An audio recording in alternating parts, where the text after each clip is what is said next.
Times I laughed out loud on paternity court. About a month after that, can I come wash my clothes? And he never left. Oh! And now I just been getting pregnant ever since. So he went from booty call to resident, like that.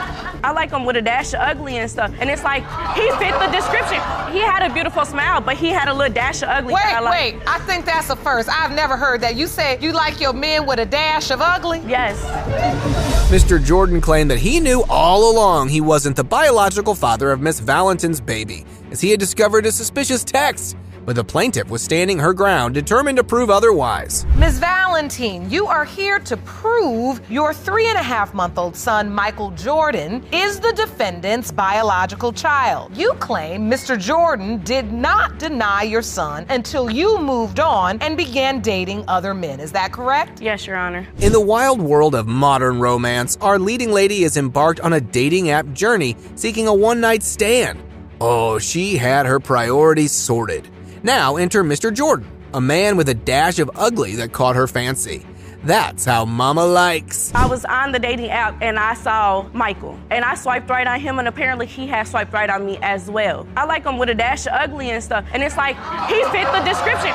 He had a beautiful smile, but he had a little dash of ugly. Wait, I think that's a first. I've never heard that. You say you like your men with a dash of ugly? Yes.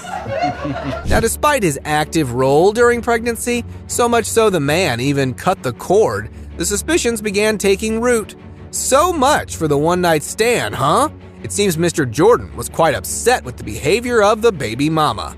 Now, what might that be? I was there during the pregnancy, but that was because if it was my kid and I wasn't there, then I would feel bad. But if it is my kid, I'd rather be there throughout everything. But I wanted the paternity test from the beginning. And I begged you several times to get it. Right when I had him, swab his mouth, send it off. You didn't do it. You moved to Chicago. You didn't. No. Okay, wait. How did she end up pregnant? Well, it all started with a swipe, protected sex, and then a plot twist involving unprotected passion. Oh, they tried not to get taken away by the simmering passion.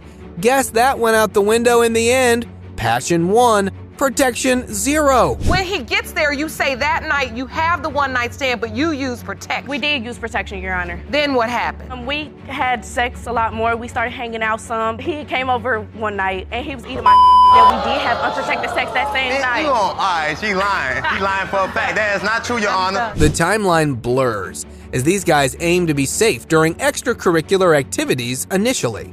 But as their relationship progressed, well, so did the risk. After bickering, baby daddy finally narrated the encounter. He found the mama in a compromised situation, though she spun that one around. Incoming Michael Jordan, a locked door, and baby mama with a broomstick. How did you find out Ms. Valentine was pregnant? I came home one night and she had somebody living with her. I ain't never met Oh, this man you're one day in my lying. life. No, you're lying. Wait, you're you lying. said you you didn't came come home one night Yes, I because came you never home one lived night. with She me. didn't even know I was coming. I just knocked You're on a the door. lie. Because every time you came over, you called my phone. Hey, let me Because talk. you're sitting here lying. I'll let you talk. Let me talk. So, Daddy Jordan had a man spying on the baby mama. Ha! Classic move, huh? And he told him of the time Mommy had multiple men in her house watching TV. Did she accept this accusation? Heck no! So, what did happen then? I had a 3-bedroom townhouse at the time, so I had only one TV. So if him and my son wanted to watch TV, they were gonna have to watch my TV because there was no other one. My witness told me And this he's seen multiple men This multiple, coming out. hold on. This select witness that he bring with him today, I didn't meet till I was already pregnant. Well, baby daddy's friend claimed to have the TEA. So, let's hear it then. He claimed to have caught mom sneaking around in stuff, and Mr. Jordan interjected with the story of his own about the time he found Pizza King and mommy's phone with a bunch of flirt texts and calls. If only these guys would not turn the court into their backyard. This case could make more sense. You've been lying. Every word that has came out your mouth has been a lie since we've been here. No, that and was you're gonna keep lying. No, that was you. You have to That remember was this you. is gonna really affect you in It's real gonna life. affect you. People So gonna know keep what type playing. of person you so are. Keep playing. Okay, hold on Same now. day I met you, I playing. slide in. Listen. That how it work now? Hey. I stand. You have multiple men over there. Let's get some order. Oh, Mama Valentin was caught up in all kinds of emotions. Next up was the anger mixed with doses of disappointment. Daddy Jordan was getting on her nerves with his denial and actions. She claimed she came clean about the friend living with her, but he was not buying it.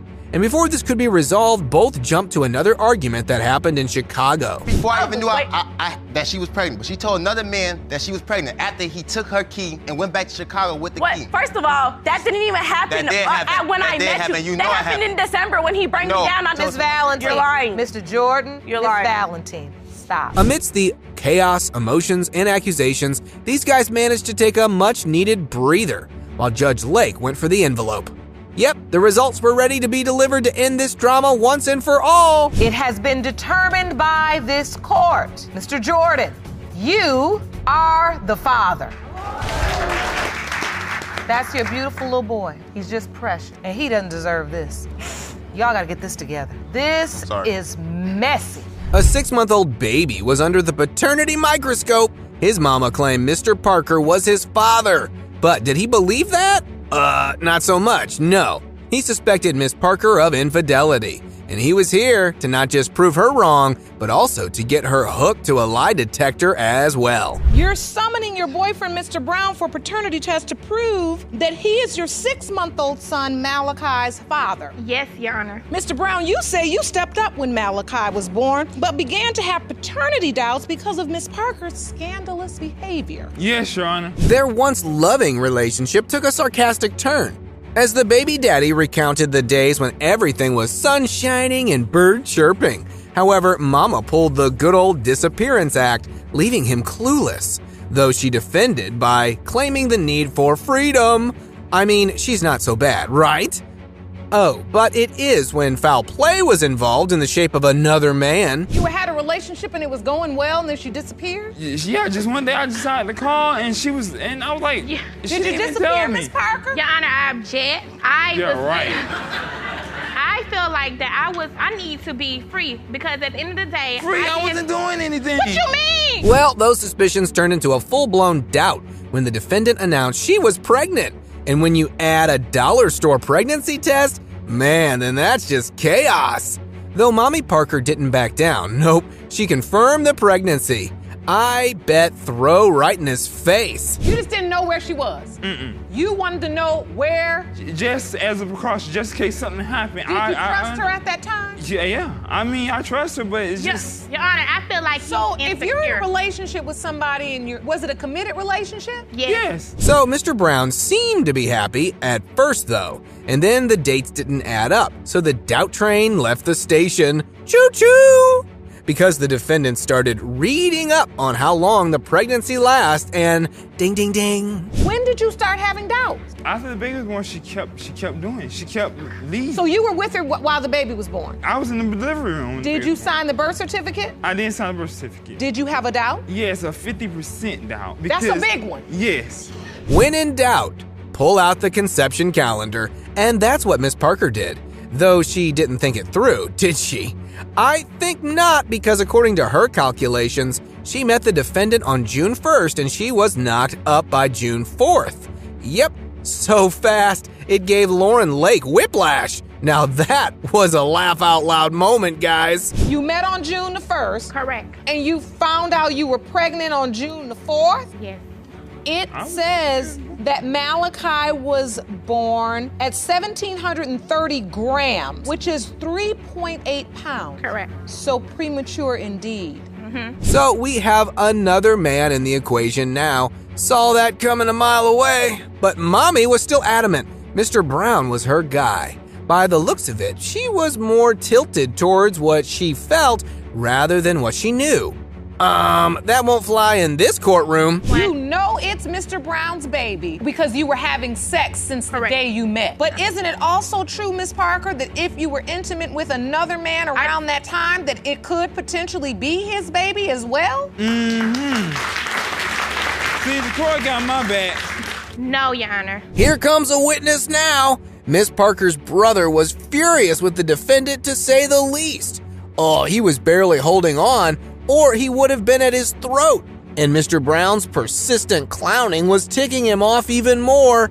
Boy, these results are gonna be interesting. My hairline is straight. Here's like an arrow. All right, What do you mean? That don't mean nothing. on. Miss Parker, Mr. Brown. I mean, obviously, you know that's your baby. It's time to step up, be a man. Damn, I mean, do what you have to do for your child. It's time to do something right. I am doing what I do for my child. What do you do? The man had a ton of issues with the baby mama, and yet kept coming back for more and more. Now, why was that? It seems he was head over heels in love with the woman. Now, that certainly made me laugh, though it made them feel all other emotions. I be with my friend. How do I know that you want to tell me with that another you with guy? your He friend? insecure. I don't know what he's doing when he's at home. He not taking But ultimately, me back. this is I'm tearing not your taking you relationship back. apart. Yes, it is. And it's affecting Malachi's life Correct. as well. Yes, Your Honor. Now, before we get to the lie detector test results, the paternity question remains unanswered. So, let's get on with that first, shall we? Time to see whether all that love remains in full bloom after the results or not so much. Mr. Brown, you are not Malachi's father.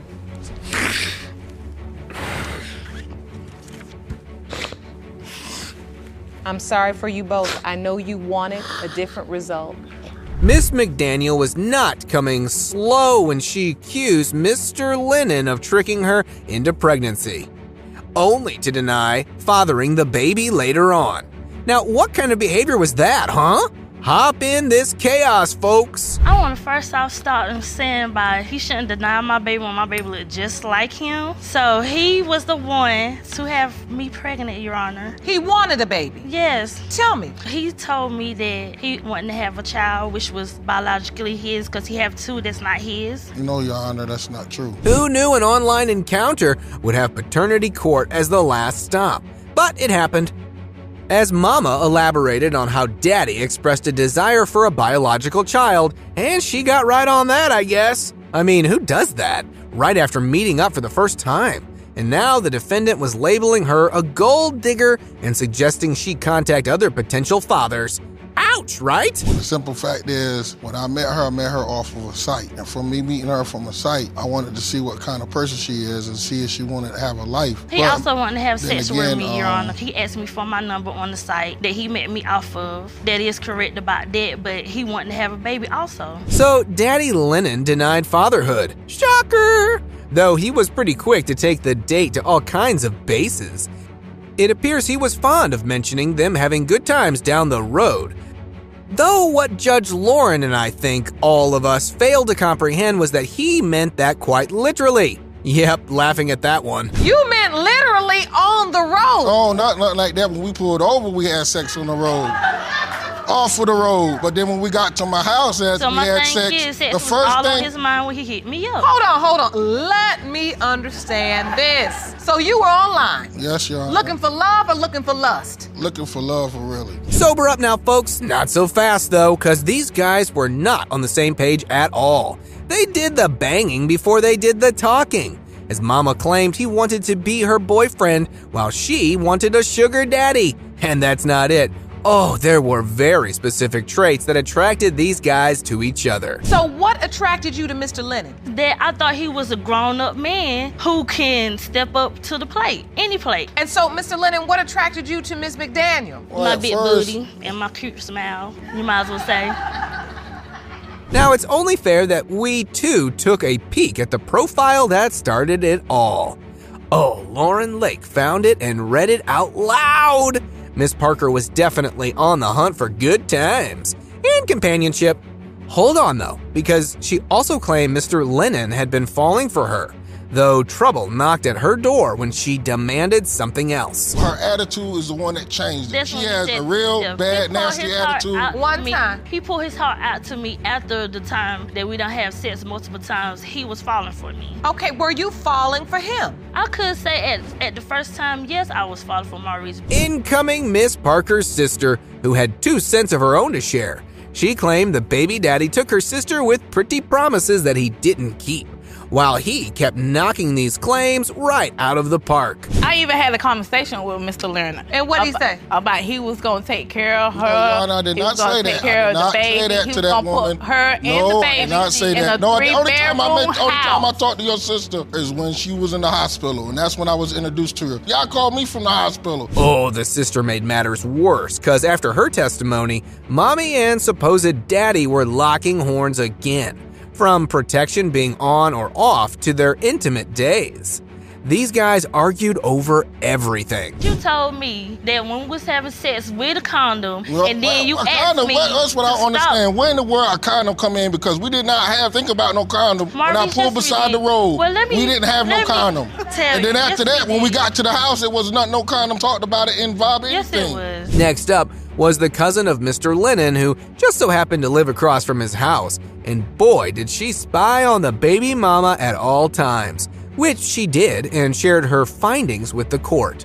Oh, mama was not looking good. Miss McDaniels jumped in and out of vehicles all while she was at our home. And that's a lie. Then she called and told the boy that she was pregnant. So my thing is this, if he's the baby father, the baby will get taken care of. But if it's not, then let Miss McDaniels go on about her business. So baby daddy was a no-show on the day of birth. No surprise there. He gave the excuse of no gas money, but Judge Lake had a hard time wrapping her head around the fact Miss McDaniel had a sugar daddy. So why no money for the gas then, huh? You thought he was just making up excuses not to come to the hospital. Yes, he's been making up excuses. Did he ever show up? I told him that I was pregnant. No. You never showed up, Mr. Your Honor, because the reason why I did that one time before. The woman had the baby. Next thing I know, in time, I'm not the baby dad. So I'm told to myself, I'm not going to put myself that kind of stress and hurt no more. Either they are lying or I am flying. Enough testimony had been heard finally. Time to take a peek at the results and pull the curtain down on this paternity drama. Let's see whether Mr. Lennon is the father or not. It has been determined by this court. Mr. Lennon, you are not the father. That's right. Like I told you. Oh. You sure that's right, Your Honor? Yes, we're positive. Now, one part was sure that her 4-month-old baby girl was fathered by Mr. Bennett, but he was playing the doubt game. Was it just past relationship baggage, or was there more to this tale of casual romance gone haywire? Ms. Coleman, you say today you will be vindicated when the DNA test proves Mr. Bennett is the father of your 4-month-old daughter, Marlea. Yes, Your Honor. You say the only reason he has doubt is because he's been through this situation in the past. Is that correct? Yes. So the relationship began at the workplace. There was flirtation and laughter, and so a one-night stand soon transitioned to a live-in boyfriend. Solid ground or shaky house of cards? You tell me. You claim you caught her having sex with another man, which is exactly why you don't believe you are the father. Is that correct? So, Ms. Coleman, you are furious that Mr. Bennett is denying Marlea. Explain. Mr. Bennett has 7 kids. He treats my baby like the Cinderella stepchild. Accusations fly as Miss Coleman claimed Daddy Bennett treated their daughter like a Cinderella stepchild. While the analogy seemed to be spot on, exactly how did baby daddy end up living with the mama when they were just, casual? You said you let him be your booty call. Yes, and that was it. It went a month. It was about like 2 weeks. Stay over there on your side, okay? Stay over there on your Come side. on, be honest. Let's be real. I gave you my number in the beginning of April. About a month after that, can I come wash my clothes? And he never left. Oh. Moving on, the plaintiff claimed she was committed. To what exactly? Well, to their love life, not to him. Her words, mind you. And yeah, it makes no sense, I know. But she tried too. But her getting chummy with the new upstairs neighbor got in the way. I was committed. He wasn't. So it ain't no time Committed to what? Get out here. What you committed to? To our sex life, not to you. Okay. You committed to everybody else too? No. Well, were you committed having to me? sex Who with else you anybody committed else? to? No, I didn't have to. Who else was you committed to? You just said it. Who else you committed to? I was committed to our sex life. You was not committed to what? No relationship because he don't do right. So that's how it all began, huh? And that's just the tip of the doubt iceberg. Mama was not just buddy-buddy with the neighbor. Oh, she was also spending her nights somewhere other than what she told him. Oh, he painted a vivid picture of a midnight escapade involving a beating window, a suspected affair, and a potential love triangle. A car was out here. I told my homie to stay right here, right? Because right in that alley, you can't. It's our front door, and this outside door. You can't get out. You can't go nowhere. So I came right here to this window right here. Put my ear to the window. I can hear something. I don't know if they was doing it or they was finished doing it. Because you know you laugh after you get through having sex or whatever. I'm just saying, yeah. He called and no answer. But lo and behold, Miss Coleman was all chirpy the coming morning. Was that a good sign? Don't think so. But she had her version all ready to be testified. And I should say, her reason that there wasn't a man inside the house with her made some sense. He was out there with her in the car doing whatever they supposed to be doing. That's how he knew I went home. So he came back at 6:09 in the morning, came beating on all my windows in my bedroom. So when he beat the first time, I thought somebody had dropped something upstairs. I was like, dang, what they doing? He beat again. Because I was asleep. So he beat again. So I went and got in the closet because I just thought he was going to go ahead and beat the front door in once he got around there. Now, how did Mommy get pregnant after all of these shenanigans? I must say, they were both fond of painting graphic pictures. Take this, for example. It was during the week when they were at work and used company hours for something else other than working. We were working at the same job, and we worked the Sunday through Wednesday schedule, so it was a Saturday night. We getting booted, it's going down, okay, and he was like, it's about to happen. And I said, well, 2 more minutes. And he was like, I don't have 2 more minutes. Then there I go, I'm pregnant. Apart from all these doubts, the one that struck him the most was baby mama admitting herself that he wasn't the father. Yep, in moments of madness, she pulled that move. Must be regretting it now, huh? However, in her defense, Mr. Bennett pushed her to it by throwing shade at her on social media. He wakes up every day and humiliates me on Facebook. He get on live, I'm a bad mom. He gonna turn me into the people. I don't do this, I don't do that. Like, he'll go live like 25 minutes at a time and like dog me like I ain't never did nothing for him, took care of them kids. While they sent over there to the house looking like don't nobody care about them. I don't never send them home hungry off my ticket. Well, all that fussing and fighting drove the judge straight to the results. Tons of grievances, accusations, and allegations later. The final verdict was ready to be delivered. Will these guys grow up from this encounter or continue living like that? Let's find out. It has been determined by this court. Mr. Bennett, you are the father. You are the father. That's your baby. Beautiful little girl. Pretty silent now, ain't we? That's exactly what I was thinking. So much to say until now. You sit in that chair. Miss Sism, sit down. That's the only reason I want to go. I'm furious. You've seen them before. You know, nude photos. Yeah, don't let him play the role. Calm down. Ladies. Oh! Instead of having a dream in her mind. If you think you've seen Judge Lauren Lake pissed as hell, wait till you find out what these grandmothers did to her temper. It was an outburst of rage, and trust me, everyone in the courtroom felt the heat. I hope you're ready. This is gonna be one hell of a show. Ms. Riley, you stand before me claiming that you are 100% positive your son is not the child's father and have insisted on a DNA test from the moment you heard Miss Sism was pregnant. Is that correct? Yes, Your Honor. So, Miss Sism, how certain are you that Anthony is the father? I'm 2,000%. The courtroom jumped into complete disarray when Judge Lauren asked Miss Sissom's daughter if her mother knew she was being intimate at a young age. Of course she didn't. Miss Sissoms confirmed it too. But did Miss Riley agree to any of that? Hell no! She went haywire like a cannon bolt. She was sneaking at my house. She was coming over here lying, conniving, saying, I have a 14-year-old daughter at home. She was sneaking over there, hollering about she was coming over there to see my daughter. That's a lie, Your Honor. My son was going to school. How are you going to tell me what's a lie? Because, Your Honor, they was having sex in her house. You didn't even care where your daughter was what type of parent is she? If she gonna tell them, she told them. Hold on. The courtroom was turning into a road rage, with both grandmothers coming at each other from all angles. Judge Lauren finally got them to calm down. Then the bombshells started to drop. I promise you aren't prepared for what you are about to hear. Your Honor, I see her walking with another guy. My son at school, this is before Destiny said anything about she was pregnant. Next thing you know, I find out that my son come telling me that she told him that she pregnant. How is that? You just came around two weeks ago? And he was messing with another girl at the time. You saw Destiny walking with somebody else. Yes, another guy. The surprises keep dropping like they had been queued up all this while. It's a storm of accusations in the courtroom. Miss Sissoms then starts to talk about how she had big dreams before Miss Riley's son came to mess it all up by getting her pregnant. Your daughter had big dreams for her life. Yes, she did. Dreams to do what?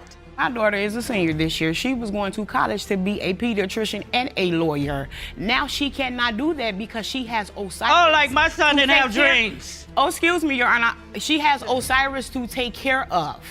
So she cannot do that now. Now Miss Sissom's daughter finds out she's pregnant. Of course that was gonna happen. Here's where the craziest thing happens. She tells the courtroom the reason why she decided to have the baby, and trust me, it will leave your jaws hanging from your mouth. But I don't want you to be the only one taking care of him. So we go upstairs, we talk more about it, and he said, you know what, I don't feel safe in the streets, so I think you should have my child, just in case if I leave this earth, you can have something to remember me by. Anthony has so many people that was after him that wanted to hurt him, and that's why he wanted me to have his baby. Now Miss Sissoms and her daughter are in the waiting room, expecting the baby to be born, and the craziest thing happens. Miss Riley walks into the room. Once Miss Sissoms sets her eyes on her, she goes crazy, asking security to send her out of the hospital. There's no love there for sure. That's my grandbaby being born in her rude, unselfish, disrespectful self. She comes in there, I'm in the waiting room,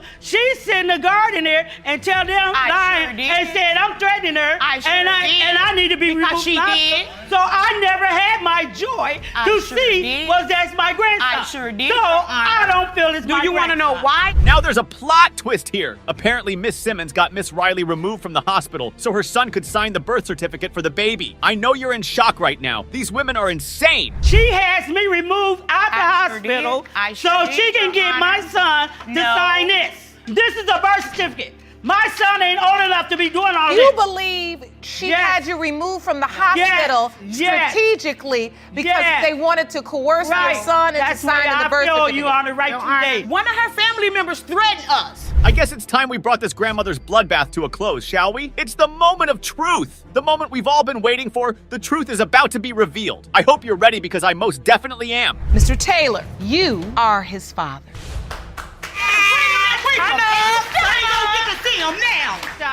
I bet I can. This is about the most ignorant stuff I done seen in here in a long time. Sit down. Now I can promise you that this particular case will leave you imagining the wildest things and asking yourself, how can this even be possible? Well, I hope you're ready, guys, because you are definitely about to be wowed. Mr. Morris, you're here because you say certain facts have come to light that make you believe that you fathered one of Miss Thorpe's twins and not the other. You claim a botched home DNA test separated you from your daughter, London, and you intend to rectify that issue today. Is that correct? Yes, Your Honor. It all started in an outrageous manner with Mr. Morris claiming to have only fathered one child out of the pair of twins that were born by his girlfriend, Miss Thorpe. Does that even make any sense? How do you father one child out of a pair of twins? Damn!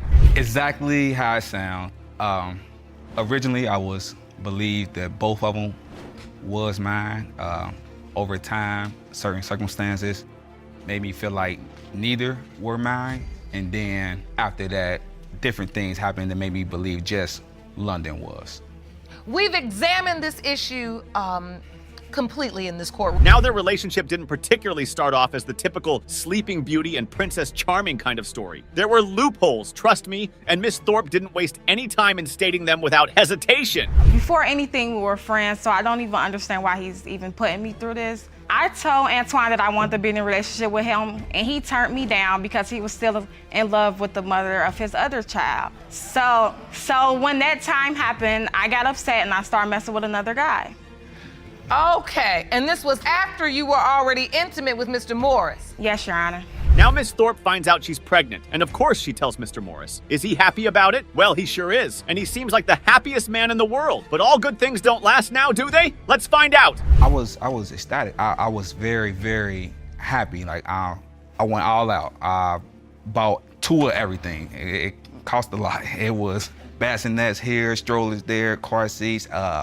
Moved her into a family member house during her pregnancy. Try to make her as comfortable as possible. She hungry every day. In no time, the sweet baby daddy turned into the doubtful baby daddy. He starts asking himself questions like, are they really mine? Should I get a DNA test done? What if she lied to me from the beginning? All shades of doubt start to settle in Mr. Morris's head. All right, so you send the results in, and of course, how do they come back? 0% probability. But you do understand that you didn't even use the swabs right. I would just hope, I don't know. Like I said, so. No, you don't. I don't, I didn't. I mean, the truth is you don't. You was making something up. But everything was just confusing. Now, finding out the twins aren't his, he texts his baby mama being all angry and furious. When he doesn't get a reply from her, what does he do? He goes to social media and posts the news everywhere, saying he isn't the kid and his baby mama lied to him. Trust me, he's one crazy person. I was at work at the time. He actually texted me and told me that the DNA test came back and that the twins were not his. At the time, I didn't respond automatically because, like I said, I was at work. So he ended up getting very upset and ended up posting it all over social media and telling everybody. He posted all over social media and told everybody that the DNA test came back and that the kids were not his. The bombshells continue to drop and things start to blow out of proportion. Another surprise comes in. Boom! Mr. Morris wasn't the regular old Mr. Good Guy he was claiming to be. He got another woman pregnant. Oops! Now that's a lot from him. Oh, trust me, Judge Lauren was about to lose her cool. Oh, you had 2 women pregnant at the same time? Yes, ma'am. Oh, you on team too much all the way around. So you had another baby by another woman at the same time. The same reason when I was telling Imani why I couldn't be in a relationship with her, because I was in a long-time relationship with someone else. We was on a break then. Well, the suspense is finally over, and the hassle of who the dad of their child is about to be revealed. It's been a bumpy and funny ride with Mr. Morris and Miss Thorpe. All eyes are on the judge as she unleashes the truth. Get ready, paternity folks. Mr. Morris, you are not the father. Well, you were correct there. You are not Paris's biological father. Mr. Morris, you are not the father. Miss Thorpe, somewhere inside of you, you knew this was a very real possibility. I can see your reaction. Mr. Byram had no idea he was signing up for a lifetime of drama when he hooked up with Miss Morris. And my God, was their relationship more chaotic than a Mexican cartel. I hope you guys are ready for this baby daddy drama because it's going to leave you speechless. Trust me. Mr. Byram, you say the plaintiff admitted to sleeping with another man, and when the results prove you are not Jackson's father, you plan to leave for good. Yes, I do. All right, so Mr. Byram, there's a lot at stake today, am I correct? Our whole relationship is based on this paternity test right here. His face could tell you that he had been through the thicks and turns of a disloyal relationship. He didn't want to be part of that anymore. What was worse, he wasn't even sure if he was the father of their child. Believe me when I tell you, it was a hustle with these two. This is the second time she's done this to me. Since we've been together, this isn't just the first time that she's cheated on me. This is the second time. And I've been nothing but faithful and loving to her since day one. Second time, it happened once. Ms. Morris, did you cheat on him? Yes, Your Honor. Now you're here saying he is the father of your 1-month-old child, even though you say I cheated. Yes, Your Honor. Now, Mr. Byram, playing the detective role, had a funny feeling in his gut that his girlfriend had been messing around. He was hell-bent on proving it, so all his senses were alert, like he was Spider-Man throughout their relationship. What he uncovered would leave you speechless. At first, through the window, and then that's when I started banging on the doors and the windows. And then I go in the house. He's hiding up in the attic of her grandma's house. Hiding in the attic? Yes, ma'am.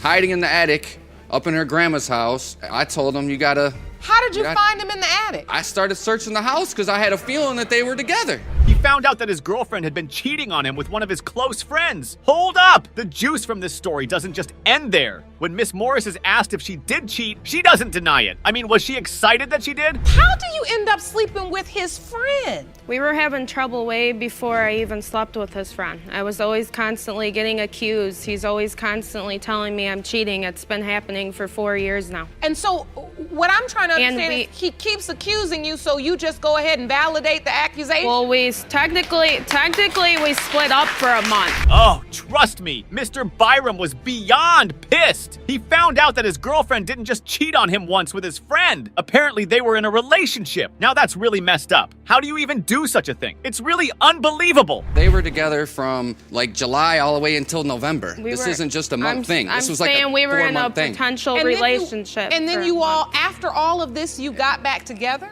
I wanted to get back together because my daughter is in love with me. She's constantly with me. She don't want nothing to do with anybody else.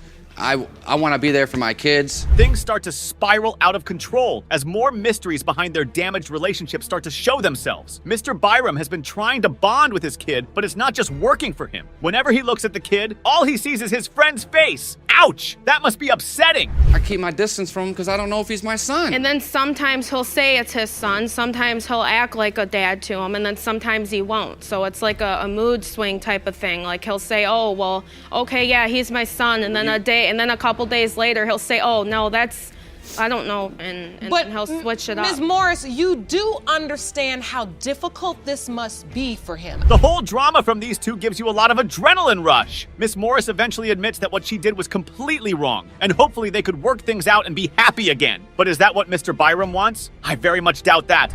I want to be with him. I do not want to be with the other guy. He constantly tells me I do, and I don't. And I'm ready to basically move on with our family. I understand the mistakes that I made. I at least admitted to it. I came out and said what I did, but I'm willing to become a family. We already are a family, but... You want to work on this? Yes. She says she wants to try to be a family, and she wants to do the work. You can't be a family when you're seeing other men. Well, I don't see no other men.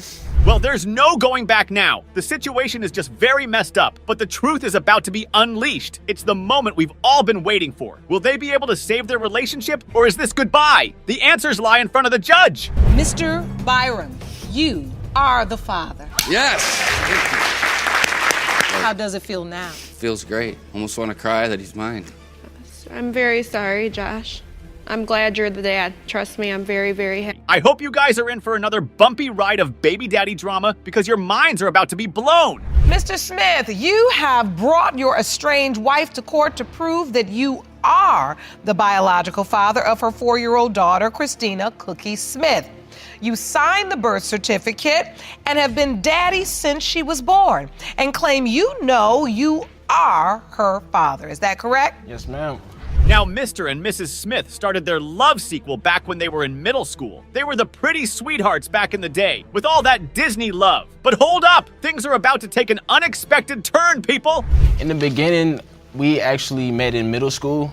We went out through, I want to say 7th, 8th grade, and then we reconnected after high school. All right, and you dated, fell in love? Right, we actually got married. Okay. We actually ended up getting new phones around that time. Okay. So it's just like the other phones were kind of lingering around. So I'm just casually just going through them. He goes through her phone one of those cozy nights and finds out his wife has been sexting another guy, sending him the most inappropriate pictures. Damn, when she's asked, she doesn't deny it at all. That's gonna leave a mark on Mr. Smith's heart if you ask me. Of course, when he found out, he definitely wasn't going to stick around. My wife and some other cat. What did you see? What was the exchange? Well, it was like I miss you. You know, when you miss a person, apparently you've seen them before. Nude photos. Oh. You know what I mean? And nude photos of your wife or of the man? Excuse me, Your Honor. I've never seen any of these alleged text messages that he's talking about. Well, did you send them? Now things spiral out of proportion, and Mrs. Smith finds out she's pregnant. Who does she call? She calls Mr. Smith, hoping they could work out their marriage and move on. Does that work? Well, your guess is as good as mine. So at some point, Miss Smith, you find out you're pregnant? Yes, ma'am. When I found out I was pregnant, we were very excited. I told Christian we weren't together, and I thought that this could be a chance for us to reconnect and make our marriage work. And he agreed, and shortly after we got back together. Things become all romantic again for Mr. and Mrs. Smith. They're having the time of their lives and in a happy place once again. But does that last? Hell no! Trust me when I tell you, things take a turn for the worst. And then I saw an Instagram name, so I immediately I look up their Instagram. So I'm scrolling, and I see somebody holding my daughter. Whoa. With a what? With a cheese, with one of these, with a cheese on their face, like it's all happy and everything. So does it have a caption? It did have a caption. Now Mrs. Smith drops a bomb that blows the minds of everyone in the courtroom. She says she got intimate with another guy and told the guy she wasn't married. Wait, what? I can't believe my ears right now. And And around the time, I was very vulnerable, and he was the only one showing me any type of attention or any love, which I needed because I felt lonely around the time because my husband left me alone. So, yeah. You had sex with him? Yes, ma'am. Did you use protection? No, ma'am. Did you tell him you were married? No, I did not. This could only be termed the worst day of Mr. Smith's life. First of all, he finds out that his wife, whom he loves more than anyone in the world, had an affair with someone else. Then another bombshell hits the ground and he finds out he might not be that father to his little girl. I wouldn't want to be in his shoes, honestly. So if he has a caption saying, "This is my child," you had told this other man that the child was his? Yes. Yeah, before me, right? Before me. Like I don't mean anything. Just this random person gets the best information in the world, and you feel like you can't tell me the one thing that I actually need to hear. As if things couldn't get any worse. The guy who Mrs. Smith was having an affair with walked into the court, and trust me, he had quite a lot to say. He also thinks the little girl is his child too. That's just sad. And so when you met her, did Miss Smith say to you, "This is your child"? I ain't gonna lie, when I seen her, she looks just like my dad. She looks just like us, so, I never really doubted it. You understand what I'm saying? I always thought that, this is my child. Well, the moment we've all been waiting for is here, and the truth is about to be revealed, people. It's been one tricky ride here, but all that suspense is about to be over. I hope you guys are ready because I am. The biological father is Mr. Prater. That's tough. Which means this web is still continuing. Times Judge Lauren Lake cried on paternity court. Lord have mercy, Jesus. I love you, and I forgive you, man. The emotion you express. I sit here every day, and what I try to do is be a voice for kids like you. But I couldn't have said it better. Proud of you. 3 adults and 2 different mothers were in a paternity showdown. The suspense was building as these guys aimed to prove the identity of a mysterious father. Yep, all 3 claimed the single defendant to be the daddy. Want to know why he wasn't in my life? Why would you sign my birth certificate if you deny me as your child? It hurts me like all get out. You messed my life up. You know that now because take your time. I died 3 times in the hospital because of you, man. And I hate you for that. I want to let you know that. Well, if these guys were prepared, so was Mr. Medley Sr., who seemed to have left a trail of doubts and affairs. It's like a twisted love triangle over here.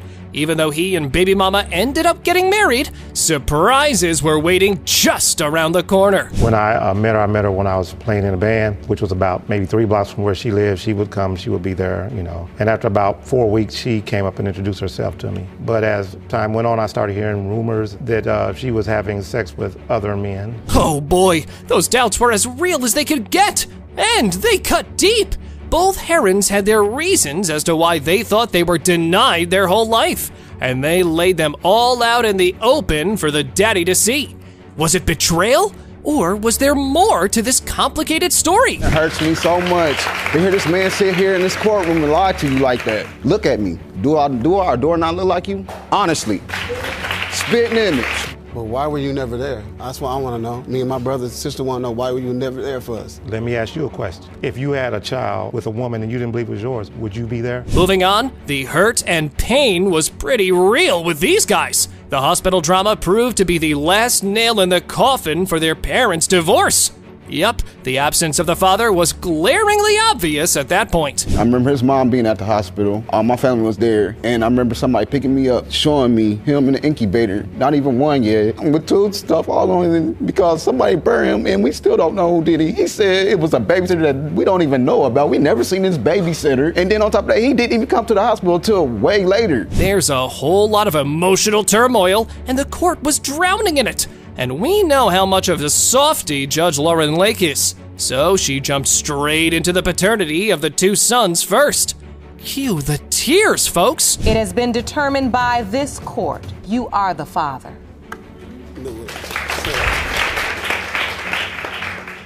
Do you have anything to say to your sons? And I'm glad that they are. If your mother hadn't led such a promiscuous lifestyle, we wouldn't even be here. First of all, my mom is not promiscuous. Second of all, my mom loved you. Well, these results were certainly eye-opening for the daddy dearest, and the guy still had the audacity to just stand there and do nothing. Well, that won't fly in this court. Nuh-uh. It's taking all of my energy right now to not come off this bench and just hug them up. But what I do see in these young men is that if you would just take an honorable step in their direction, they would receive you. Yes. Next in line for a paternity test was Miss Johnson. Now, she grew up without a father, and at one point she just had enough of that. She took matters into her own hands, but her dear old mommy proved to be somewhat difficult. Oh yeah. I had asked my mom, one day I was looking in my mirror when I was a teenager and I didn't look like her anymore. I don't know who I'm looking at. The stranger that I'm looking at in the mirror, I need to know. So I was like, Mom, this is enough. I just need to know what's the name of my dad. So she told me his name was Victor Medley, but you are not to contact him while you are in my house. So the baby daddy had no idea he had a daughter. And then bam, Facebook gave him one heck of a surprise. However, the supposed father-daughter duo had slightly different versions of how the events went down. Uh-oh. I text you, you didn't text back. I called you, you didn't answer the phone. I left you a message, you didn't leave me a message back. I sent you a message on Facebook and I waited for at least a week and you did not answer me. So then I told you, delete them pictures off of Facebook, take my kids off Facebook. We don't want nothing to do with you because when I found out about my brothers and you denied my brothers to me. Buckle up, people, because the plaintiff was on a daddy-bashing train and she was not planning to slow down at all. Yep, guess she was done waiting all these years for him to step up. And now, all she wanted was closure. Y'all done broke me down now. I tried to hold the tears back. Proud of this moment because it was if Mr. Medley came in here today as almost the villain. But the power of love and forgiveness can overtake any wrong. Gather some tissues, people. We are about to reveal the results. Yep, they were in for Miss Johnson. Time to see whether love and forgiveness will take center stage, or will the journey continue? Here goes nothing. You are not her father. Mr. Medley, what are you feeling now? I don't know. I thought she was my daughter. Miss Johnson, if you didn't know before, he really cared. The last time the plaintiff laid eyes on the potential father was 16 years ago. And now, Mr. Gower was on a quest to prove that Mr. Ducasse was his biological father. Are they ready for this emotional reunion? I think not. When you just walked up, I looked at Mr. Gower. You couldn't really even look at him. You didn't look at him. You didn't look at one another. You say you are certain that you're not the plaintiff's biological father, and you claim you had a one-night stand with Mr. Gower's mother, and she was in a long-term relationship with another man. The defendant straight up denied this possibility and seemed sure of that testimony. But wait till you hear what the son had to say in response. Man, he made something of his life despite his absence, and yet the void gnawed at him. This has been real hard for me. This is an emotional moment for me. The fact that for 24 years of my life, not having no mother, losing her when I was 4 years old, and then the fact that my father just stranded me, knowing the pressure that I'm gonna have to deal with by myself, of not being there for me, it hurts me. The relationship backstory unfolded as Mr. Ducasse revealed that he used a withdrawal effort during their one-night stand. And boy, did that add an extra layer of doubt to the situation. His reaction to the pregnancy news was hardly enthusiastic, to say the least. Why did you name him Sanchez after your best friend? You came to the hospital. No. You said his head was shaped just like yours. And matter of fact, looking at your head now, and then looking back at Sanchez when he was first born, y'all's head do look alike. It appears both parties had certain grievances with each other, and Mr. Ducasse had a whole list of them.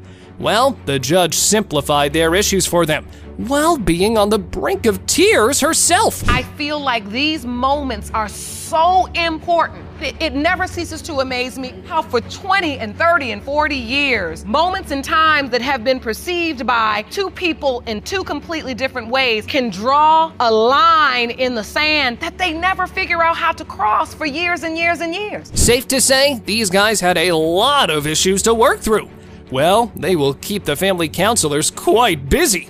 Apparently, baby daddy pulled the vanishing act on the son, and the trouble began. How can men have sex with women, get them pregnant, and then just leave them and put a toll on that child when this child didn't ask to be here? That puts a lot on these kids out here, and nobody would never understand how these children feel. A lot of these kids wasn't raised up on love, they was raised up on survival. That's why there's a lot of young men that's in jail or dead. So, the last 16 years without the father were just tragic for this guy. The grandparents had to step into the roles of parents for their grandchild, and the guy made a life for himself, which was nothing short of commendable, and Lauren applauded that fact and more. When I hear you speak, I am so proud of you and what you've been able to accomplish. And if nobody else says it, I am proud of you. I'm here to tell you that could you handle being in my shoes? Could you handle not having your mother not in your life and then your father leaving you? Could you imagine what your life could be like? As the case headed towards the conclusion, Mr. Gower took one last look at the defendant and raised the one question that kept nagging him all these years. Oh boy, you better gather some tissues, cause stuff was about to get real emotional. And when Judge Lake cries, you better believe it's gonna get you too. I think he does understand the things you're saying. Okay. And I mean, he's a young man, but at 24, I think he understands that life continues to happen. I mean, it really does. But it doesn't negate the fact that there was an innocent life out there. And I think that's what Mr. Gower is saying. Now, Mr. Gower, you have brought me to tears today. I warned you, you're gonna have tears and snot watching this young fella display all kinds of emotions. And there were more, as Lauren Lake and Mr. Gower have one heart-to-heart. The emotion you express. You know, I sit here every day, and what I try to do is be a voice for kids like you. But I couldn't have said it better than you said it today. Proud of you. The moment of a reckoning was here. The judge had the results, and we are all on the edge of our seats, aren't we? Let's see whether this decade-old mystery finally gets a conclusion or not. It has been determined by this court. Mr. Ducasse, you are the father.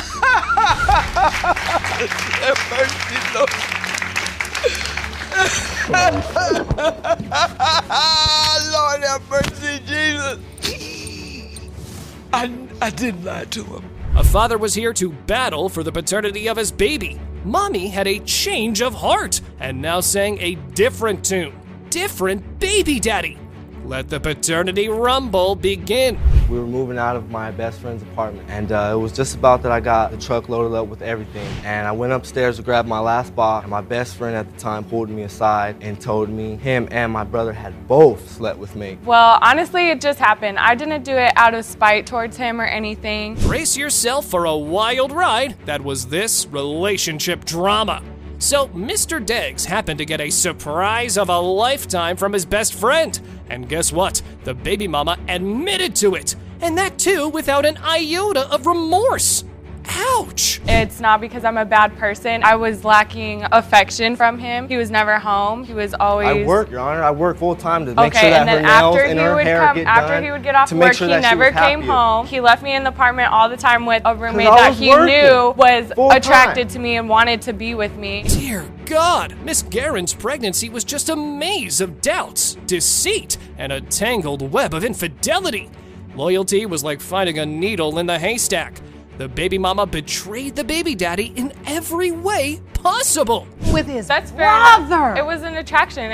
He was paying me the attention that Jason was not. Because I was at work. I felt replaceable to Jason. What did you want me to do? I felt replaceable to him. So yes, I did look for affection and everything I want in a relationship. Well, the origin of pregnancy was sketchy at best, and the defendant's actions led to more and more turmoil. Surely, after all this, the guy must bid farewell to baby mama. Well, you guessed wrong. Oh yeah, he stayed. I loved her that much. that I wanted to work on it again. Wow. Because I loved her that much. Because he knew he cheated from the gate. No, because I loved you. Okay. Maybe you cheated as well. However, that would not affect the paternity of the child we're talking about. When I found out I was pregnant, we had a lot of problems. We had already cheated on each other. The window of conception was murky. The confusion was real. And desperation? Well, that was at an all-time high. The plaintiff stayed, and the mommy's response to that was just an okay. And that was so not okay with the judge. Do you understand why he was hurt, Ms. Guerin? You're the one that's here with a paternity issue regarding the child in question. You're the one that slept with his brother and his best friend. You were the only one during the entire pregnancy that knew that there was doubt. Moving on, the baby daddy took us to the day the "you are not the father" bomb got dropped on him. Turns out mommy had no knack for subtlety, huh?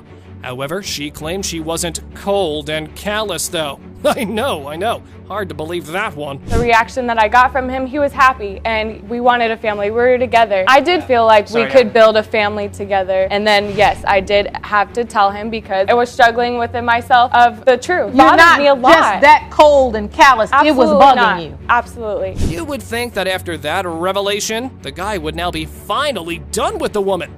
But nope, the man still stayed. Fool me once, shame on you. Fool me twice, shame on me. Ain't he proven that right? However, his current girl was supporting him though. So, all's not lost, I guess. The minute we started dating, all the problems came. Megan would blow up his phone. She texted him and was like, "You better keep your job, honey, because all I want is your money." I never, ever bad. said And she that. was like, "All I want is your money. All you I need made to do my is go own to money, work." honey. And you saw these texts. Megan did not like me from the gate. Now, the moment we've all been waiting for. Yep, the results were in and ready to be revealed. Judge Lake seemed to be just done with the attitude of the baby's mama and gave the final verdict. Oh, but Miss Guerin was just begging for trouble.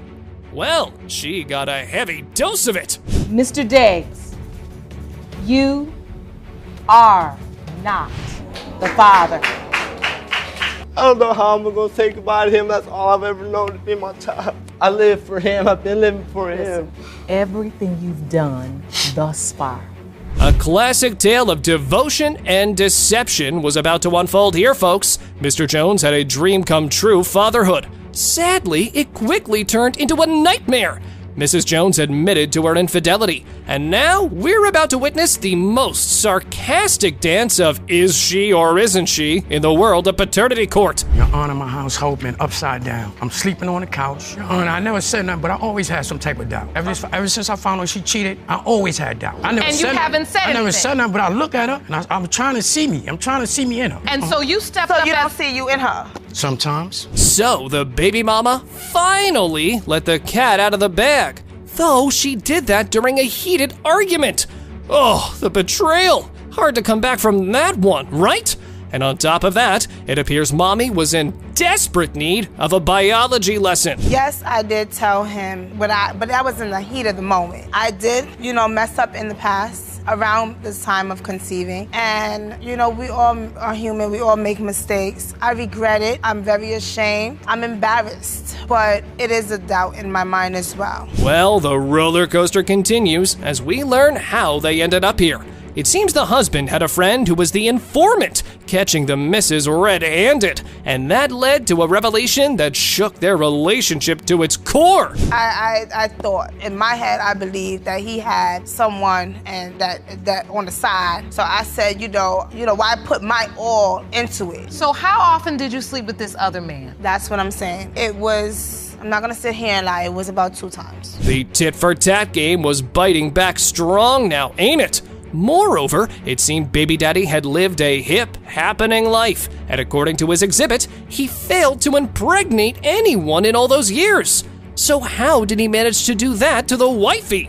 Now that was the million-dollar question. There's a 25-year age difference. You find out your wife is pregnant, and what goes through your mind? I couldn't believe it. I didn't think I could have a baby at that age. I was 48 years old. So you didn't think you could even produce a baby at 48 years old? No, because my lifestyle, and I was in the street hanging out, doing a lot of things, and I thought maybe, Moving on, it appears Miss Jones was not aware that the doubts and reservations of her husband Dearest ran this deep. And that led to a pretty emotional altercation next. She was in the court now. No use keeping anything secret at this stage. I've reformed from my past. My past is one that is very, very hard to talk about. I have done and said and a lot of things that I'm not proud of today. That I would To your husband? To my husband, in my life period before my child. When my child changed me, she saved me. She was sent from God. The baby mama really wanted the husband to be the father. The marriage, along with the baby, hinged on those results. But before we go to that part, you have to watch how the baby mama appeared to be sure she got pregnant by Mr. Jones. I just want to say this. Is it possible? Because around the time of conception, his sperm did something to me in one of the nights before conceiving, like weeks before, because I only knew that I was pregnant around 2 months. I felt his sperm go inside me and then spread out like a spider web. The suspense has reached its climax. But no worries, because it was the results time. Will the baby mama get her wish fulfilled and this marriage get saved? Or did that one mistake cost her everything now? Let's find out. Mr. Jones, you are the father.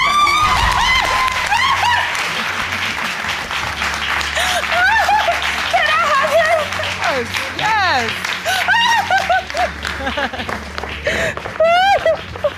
This one had it all: denial, deception, and a father fighting for his place in his daughter's life. It started with Ms. Miller, who was ready to prove once and for all that her ex, Scotty Rasmussen, was not the father of her 3-year-old daughter, Zaylee. She had been battling in court for years, filing petition after petition for a DNA test, but every single request denied. Ms. Miller, you're here to prove to your ex-boyfriend, Scotty Rasmussen, that he is not the father of your 3-year-old daughter, Zaylee Rasmussen. Yes, Your Honor. You claim you've been in an ongoing court battle over custody and have petitioned the court several times for a DNA test. Yes, Your Honor. Meanwhile, Rasmussen stood firm, insisting that Miller was only doing this out of pure hatred. He had been in his daughter's life since birth, driving hundreds of miles every other weekend just to see her. He paid his child support, he showed up, and now, suddenly Miller wanted to erase him from his child's life? Not happening. Rasmussen, you claim the real reason Ms. Miller is denying your Zaylee's father is because she hates you. Yes, Your Honor. You say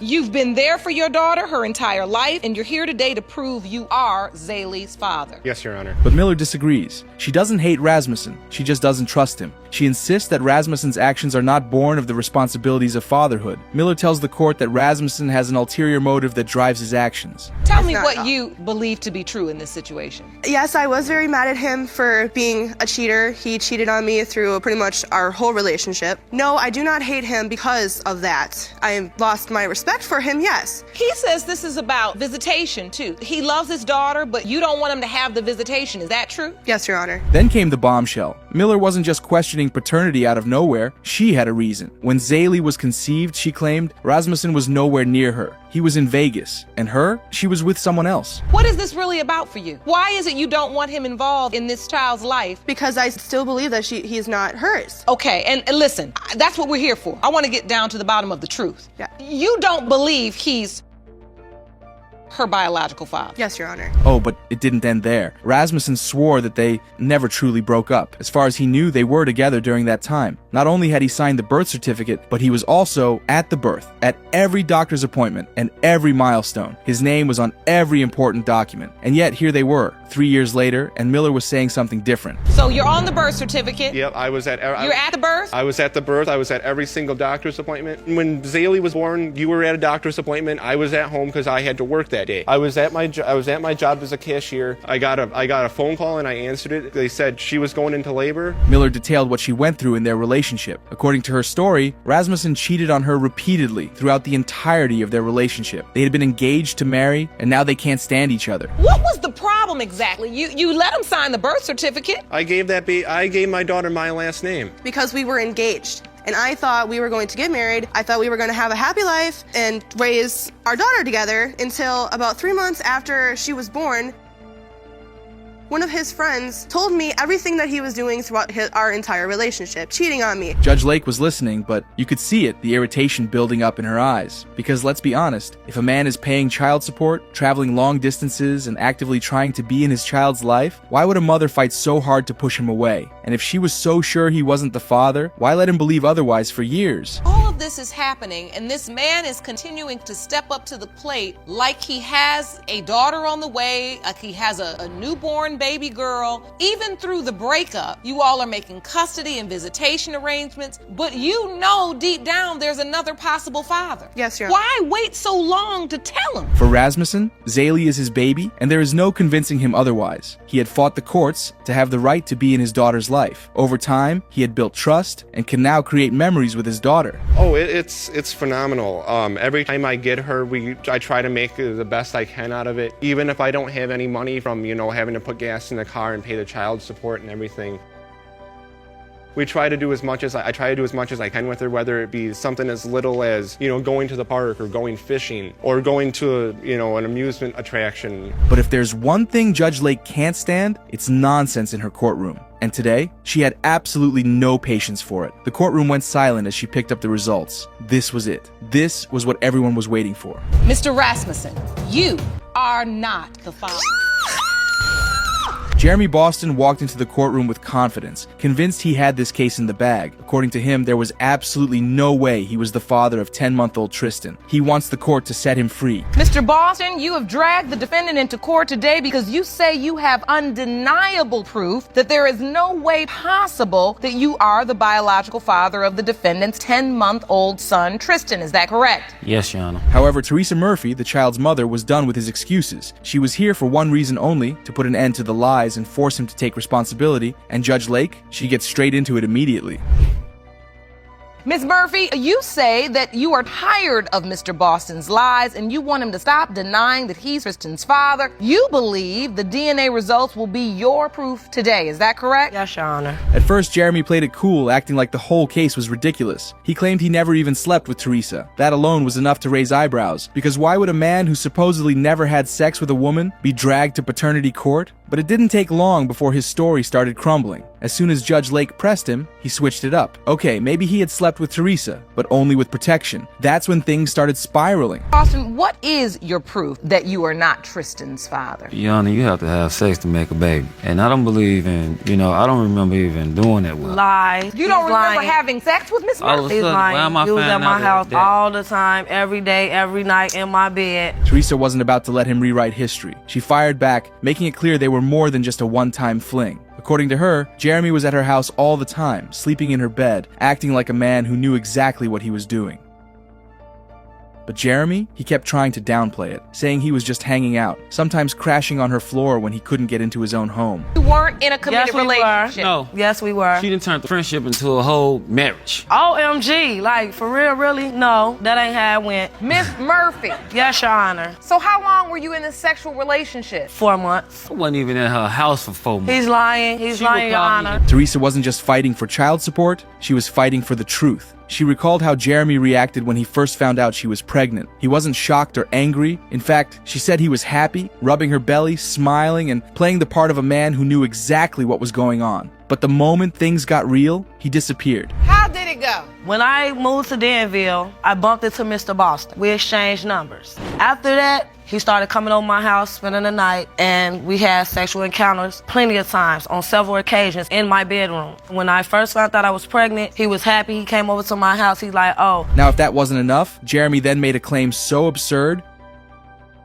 that even the audience couldn't hold back their laughter. He admitted he had been with Teresa for months, but insisted he never even knew her real name. That's right, he claimed he only knew her by a nickname. 4 months of intimacy, and yet, according to him, her full name was a mystery. It was a crazy claim, and the judge let him know. She was pregnant in the process of me being over a family member's house. No. That family member came in the house, told me, well, you know somebody named Teresa? At the time, I didn't know her government name. Only thing I knew was He's Poopy. lying. I knew her by Poopy. I never knew Teresa Murphy. Never knew her name was Teresa. Oh my God. Even in Chicago. He tried to twist the story into something completely different. He claimed he found out about the pregnancy from someone else, someone who casually mentioned it in passing. According to him, he had no idea and wasn't even around when the baby was supposedly conceived. The timing didn't add up, he insisted. It was all just a big misunderstanding. What happened when you found out Buki was pregnant? Say, well, congratulations. Tell her congratulations. Who was the father? So the lady she's saying you the father of this child. Oh yeah, so how far along is she? 2 months. I wasn't over your house for long.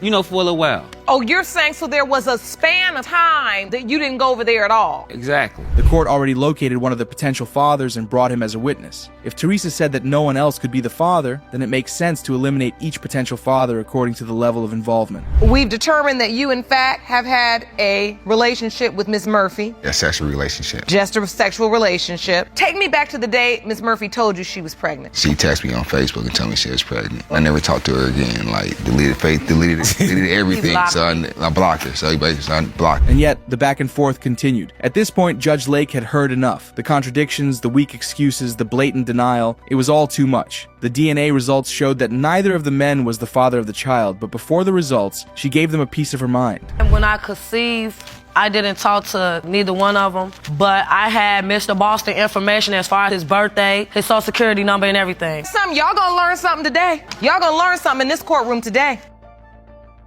Out here having sex.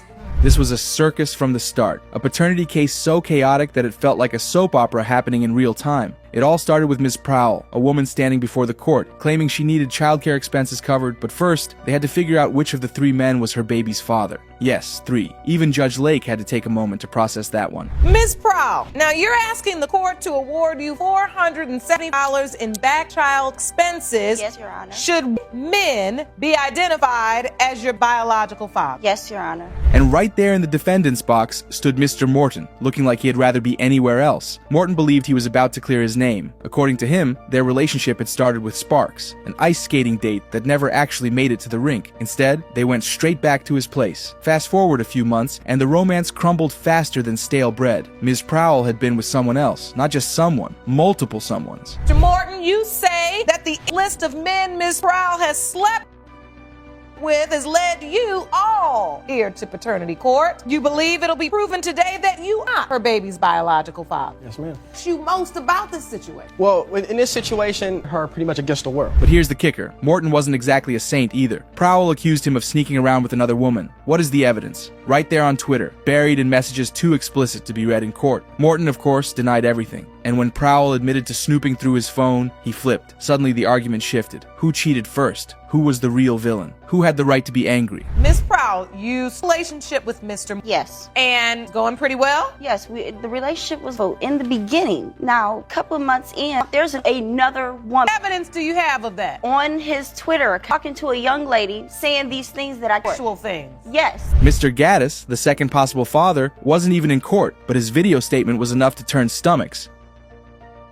He openly admitted to sleeping with Prowell, bragging about the chemistry at work and how good she looked in her uniform. And if that wasn't enough, he didn't even know she was in a relationship. When he finally found out about the baby, he laughed it off. Were you cheating with Mr. Gaddis or not? Yes, I was, Your Honor. All right. You also believe he could potentially be your child? Yes, I do, Your Honor. Mr. Gaddis was not able to offer a video statement.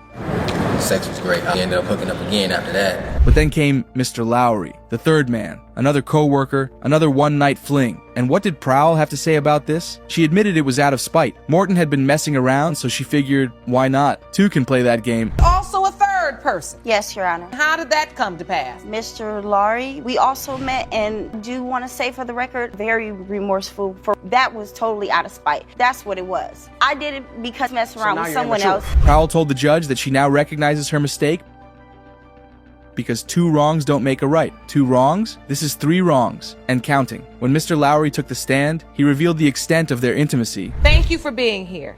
What do you have to add to this? You were intimate with Ms. Prowell, so you understand be her child's father as well. My problem with this is sex more than once. Why wasn't I hit up for this? Like, why weren't I called? Your Honor. I'm talking now. That's when Judge Lake had enough. 3 men, all co-workers, a whirlwind of hookups, secrets, and lies. And now, Prowl stood before the court, trying to dictate which of these men she wanted as the father, as if that was up to her. Judge Lake wasn't having it. What do you mean? How would you know? I have 2 nephews. So how do you They change both it up? work. Hold on 1 second, hold on. Got a young man that's passionate about knowing whether he fathered a child. No. Mr. Lowry was insistent that he should have been told. He revealed that he grew up without a father and wouldn't want that for a child who is potentially his. Prowl's argument that he didn't want him to be the child's father stunned even Mr. Morton. How would you know that if you never told? Dad is he compassionate? Is Mr. Dad He's not even here, so why? No, but you know, since you don't know me, but you know him, so Mr. Morton compassionate? Like, since All like he the devil, cares about you know? is his video game. Passionate, though. Answer the question. Prowl brought receipts showing that none of the potential fathers had ever contributed anything to the child's upkeep, but Judge Lake stood up for Mr. Lowry. If he didn't know that he could be the father, how could he contribute? And then she goes in hard on her. I better hear you take responsibility yourself. You and your baby are today. I'm not saying they got all of you silly, because you're teenagers. You have no business even having babies. If you don't require that they protect themselves, guess who is the that can end up pregnant? Mr. Johnson was sure he was the father. He had signed the birth certificate, been there for the birth, and even traveled to be by Miss Owens' side. But now he was in paternity court, blindsided by the revelation that another man, one who was now deceased, could have been the real father. You say you were there when Dakari was born, and you even signed his birth certificate. Ms. Owens slept with another man. Yes, Your Honor. And Miss Owens? She was standing there, shifting uncomfortably, saying she just hoped the baby wasn't the other man's because, well, he wouldn't be around to raise him anyway. Judge Lake had seen a lot of cases, but this one, it was pure chaos. Ms. Owens, you claim that at the time you believed the baby was Mr. Johnson's, but as he got older, you were worried that he looked like Mr. Tyson, the other father in question. Now, since he's not... Johnson felt played. First, she told him he was the father. Then, when their son started to grow, she suddenly saw another man's face staring back at her. And just like that, she flipped. Maybe he wasn't the father after all. But what really got under his skin? She knew she had been with another man, yet she let him believe the baby was his. Why is this so important to you? Well, I feel like I've been misled, you know? She was telling me, you know, 1 minute that father, then the next minute, a couple years down the line, that I'm not the father, you know? I don't know what to think. You lying. How am I Ms. lying? Owens did. And just when you thought it couldn't get messier, it did. Johnson was furious. The woman he trusted had led him straight into this mess, and now she was there acting like none of it was a big deal. He didn't hold back, throwing insult after insult. And Miss Owens? She wasn't about to let him get the last word. She fired right back, and before long, the courtroom turned into a battleground of finger-pointing, yelling, and name-calling. Am I correct? Yes. You got pregnant? He was at the hospital. Mr. Johnson... I paid for him to come to the hospital. I bought his ticket. I paid for him to come.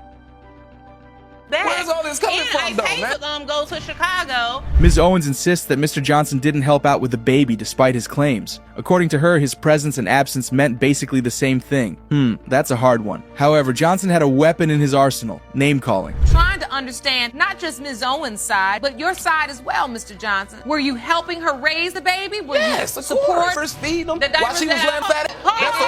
Wait.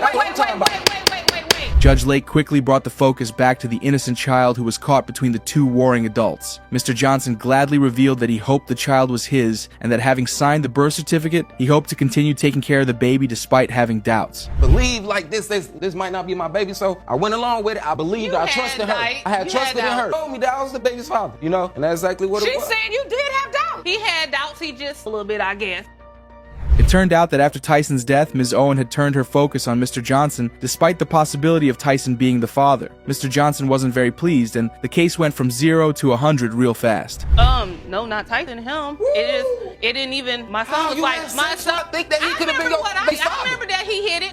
You ain't gotta tell me that. Wait a minute. Miss Owens had already reached out to the other man's family. His mother was about to enter the courtroom, hoping to find out if this child was her grandson, but before she could even enter the court, Ms. Owens and Mr. Johnson were at each other's throats again. Okay. How could that not be in your mind?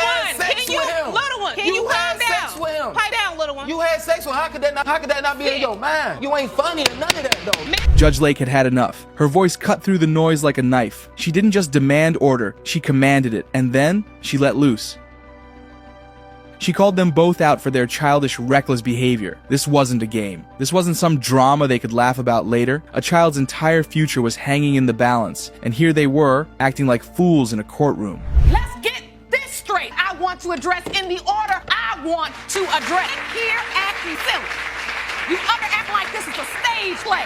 And This courtroom wasn't ready for the storm brewing inside it. Tensions were thick, emotions high, and at the center of it all, a fragile, undeniable truth waiting to be revealed. On one side, a teenage girl and her mother are adamant that young Anthony Taylor was the father of little Osiris. What stands before me is a cave and babies, teenagers. This is upsetting. With that said, Miss Sism, you and your teenage daughter, Destiny, are here to prove that Anthony Taylor is the father of your daughter's 8-month-old son, Osiris. Is that correct? Yes, Your Honor. On the other hand, Anthony's mother firmly believed that her son had nothing to do with the child. For her son is still a child and was being accused of serious allegations. Also, she claimed Destiny had other boys besides her son, Anthony. Ms. Riley, you stand before me claiming that you are 100% positive your son is not the child's father and have insisted on a DNA test from the moment you heard Miss Sism was pregnant. Is that correct? Yes, Your Honor. Destiny's mother started off things all emotional, but don't be deceived. These women are not here to joke. From the get-go, they started pointing fingers. Anthony's mother, Ms. Riley, claimed she had no idea her son was involved with Destiny. She swore Destiny was just a friend of her daughter, nothing more. That Anthony is the father. I'm 2,000% certain, Your Honor, that Anthony is the father of Osiris. And you are emotional already. Yep. I have a grandson that's 8 months old. He needs his father. I lost my dad when I was 2, so I know what it's like not to have a father. But I'm not here because of me. I'm not here because of Destiny. I'm here because of Osiris. But as the heated accusations flew back and forth, one thing became painfully clear. These weren't just two families fighting over paternity. This was a battle of blame, regret, and shattered trust. Judge Lake had seen a lot, but she wasn't even prepared for the chaos about to unfold. My son was going to school. How you going to tell me what's a lie? Because, Your Honor, they was having sex in her house. Didn't even care when your daughter what type of parent is she? If she don't tell them, she told them. She told Hold on, let's get some order. The story? It was as messy as they come. Destiny, barely out of childhood herself, had been sneaking around, seeing Anthony behind her mother's back. But she wasn't the only one kept in the dark. Ms. Riley was too. That is, until she started noticing something strange. Destiny wasn't just hanging out, she was spending nights at their house, in Anthony's bed. Your Honor, I see her walking with another guy. My son at school, this is before Destiny said anything about you was pregnant. Next thing you know, I find out my son come telling me that she told him that she pregnant. How is that? You just came around 2 weeks ago? And he was messing with another girl at the time. One mother pointed fingers at the other fired right back. It wasn't just about paternity anymore, it was about parenting, responsibility, and two young people who had played a dangerous game, one that led to an innocent child being caught in the middle. Here for it to get this DNA. It's not my grandbaby. Okay, don't claim him. You ain't claimed him 8 months. Don't claim him now. Y'all ain't did nothing for him. I've been taking care of this baby. They don't do nothing for him. That's a lie. They don't do nothing for him. Sure don't. All right. It's not my And grandbaby. at the end of the day, It's not my grandbaby. Ladies, my daughter had. Then, there was the pregnancy bombshell. Destiny, convinced from the start that Anthony was the father, had no doubts. But Ms. Riley wasn't buying it. She had seen Destiny with another boy around the same time. As far as she was concerned, the math isn't mathing. Destiny, where were you and Anthony having sex? In her house? Yes. While Miss Riley was home? Yes, Your Honor. She knew I was there because I get off work. Anthony would be like, my mom said you can come over, and I say okay. I would go over there. I would come in, say hi, Miss Brenda. Destiny recounted how their unprotected intimacy led to pregnancy. According to her story, Anthony was ecstatic about the baby, and his mother had even given her guidelines and support, only to suddenly switch up on her. Got you pregnant. How do you find out? I had my period. I ended up throwing up. Anthony said, you should go to the hospital because I think you're pregnant. I went and they said I was pregnant. When I found out, I went to her house. And when I walked through the door and I had my papers. When Anthony was brought to the court, he backed up Destiny's story, but the tensions continued. When the judge confirmed that Anthony was the father, Destiny and her mother began jubilating, and the judge lost it. Mr. Taylor, you are his father.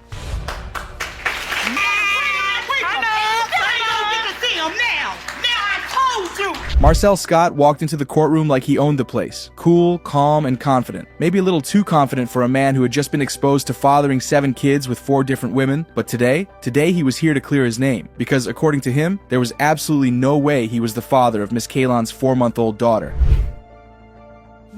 Welcome back. How you doing? Now, you previously appeared in this court, determined that you now have 7 children by 4 women. You're here today denying you fathered the Miss Kalon, on the other hand, wasn't buying any of it. When she first told Scott she was pregnant, he had been excited, thrilled even. But just a few months before the baby arrived, poof, he was gone. No calls, no texts, nothing. And now, here he was, trying to wiggle out of responsibility. Ms. Kalon, you claim the plaintiff was excited when he found out you were pregnant, but only a few months before you gave birth, Mr. Scott disappeared. Number, everything. You are... Scott, with a smirk that was just begging to be wiped off his face, had his own version of events. He and Kalon had met online and chatted for a few weeks, and when she finally visited him, they had a good time. But here's where it got ugly, really ugly. That very first night, while she slept peacefully beside him, Scott got suspicious. Why? Because her phone hadn't rung all day. So, what did he do? Oh, just the most rational thing ever. He hacked into her phone. Please share with the court how you up in a relationship with the defendant. Well, Your Honor, start off with, we chatted for about 3 weeks, I'll say 3 weeks to a month, something like that, so she came to visit. Inspector Gadget, indeed. This man had memorized her passcode, unlocked the phone while she was sleeping, and gone full detective mode. And what did he find? Messages, men, evidence that in his mind proved she was seeing other people. So I went through her phone, and prior to us being together, conversing, I see that she had other texts from other men. But you weren't in a committed relationship, right? No, not at that time. No, at the time she... Kalon was livid. She fired back, saying she had never been with another man during that time. And as for Scott's little stunt with her phone, oh, she wasn't surprised. The way he carried himself, the way he talked, she knew this wasn't a man looking for the truth. This was a man looking for an excuse. Lon, I gotta come to you. What do you have to say about his accusation? He is a lie. I think he believes his own lie, for real. I mean, this is like crazy. I don't know where. How did it for you? Okay, so I met him. At this point, the courtroom was buzzing, but Judge Lake, she was already done with him. Trust issues? She leaned forward. How could a man with 7 kids by 4 women, who by the way was previously married while running around with multiple partners, be the one with trust issues? Boom. Silence. We established previously that you had a wife or ex-wife, whatever you like to, during the time in which you were sleeping with that person, as well as this person and that. And just when you thought it couldn't get any worse for him, it did. Because then he brought up pictures. Allegedly, he had seen photos of other men's body parts on her phone. The courtroom gasped. Kalon's jaw dropped. What was your first do you have? Okay, I went through her phone. There was pictures of male parts, okay? Of other male parts, and it was she was like, well, I'm finna go to Lancaster to visit a friend. Scott wasn't backing down. He claimed that after his little midnight investigation, he just knew Kalon had been with someone else. And even though they were together, even though they were intimate more times than anyone needed to know, he still wasn't convinced that baby Ezra was his. Nobody. And he says, oh, I can't wait till you come you too. Why? I'm not your friend. If I'm your dude, I'm your man. Let me get this straight. Miss Kalon, now you're in a part of relationship. Right. And then came the results. The courtroom fell silent as the envelope was opened. Scott is about to find out he has 8 kids, or not. Judge Lake, with a look that said, I already know how this is going to end, read the results aloud. Mr. Scott, you are not. Sad moments for the court when I see a father who stands before me and you've never seen your child. And then sometimes I feel like that is exactly why paternity court needs to exist. But what's obvious is this child is in this paternity limbo, going from place to place and home to home. He doesn't know who his father is because his mother doesn't know who his father is. Why are you young people running around having unprotected sex with people you knew for 2 weeks? You worrying me now. Because, no, you're a beautiful young girl, and I don't want you living up to your last name. There was enough anger to go around in this court case. Ms. Colbert appeared in court, boiling like a volcano, to prove to Mr. Tubbins that he was the only man who could have fathered her twins. But Mr. Tubbins claimed there was no way he could be the father because he found out that she had slept with 2 of his family members. Ms. Colbert, you've petitioned the court for a DNA test to prove to Mr. Tubbins that he is the father of your 9-month-old twins, Ariel and Adonis Colbert. Yes, ma'am. Mr. Tubbins, you say you know you're not the twins' father and claim that you uncovered that Ms. Colbert slept with not 1, but 2 of your family members. Yes, Your Honor. Everyone wanted to know what kind of relationship Mr. Tubbins Tubbins and Ms. Colbert had that would make her want to sleep with his family members? Well, guess what? They were actually married. They got married about a month after they met each other, and she claimed it was because of Mr. Tubbins' religion. I married him 1 month after dating, and it was because of his religion issues. He wanted to become married, and because he wanted to use me. He was living in a house with a 2-year-old child with no hot water and no electricity, and I felt bad for him, and I allowed him to come to my house and stay. Next thing you know, he impregnates me. In no time, accusations started to fly about, and the secrets of their relationship started to come to light. After their marriage, less than 3 weeks into the marriage, Mrs. Colbert hops out of nowhere and tells Mr. Tubbins she's pregnant, and in his mind, it just doesn't make sense. About 3 weeks after you married her, she told you she was pregnant. Yes. And immediately you questioned the twins. Yes, because she lied from the beginning. She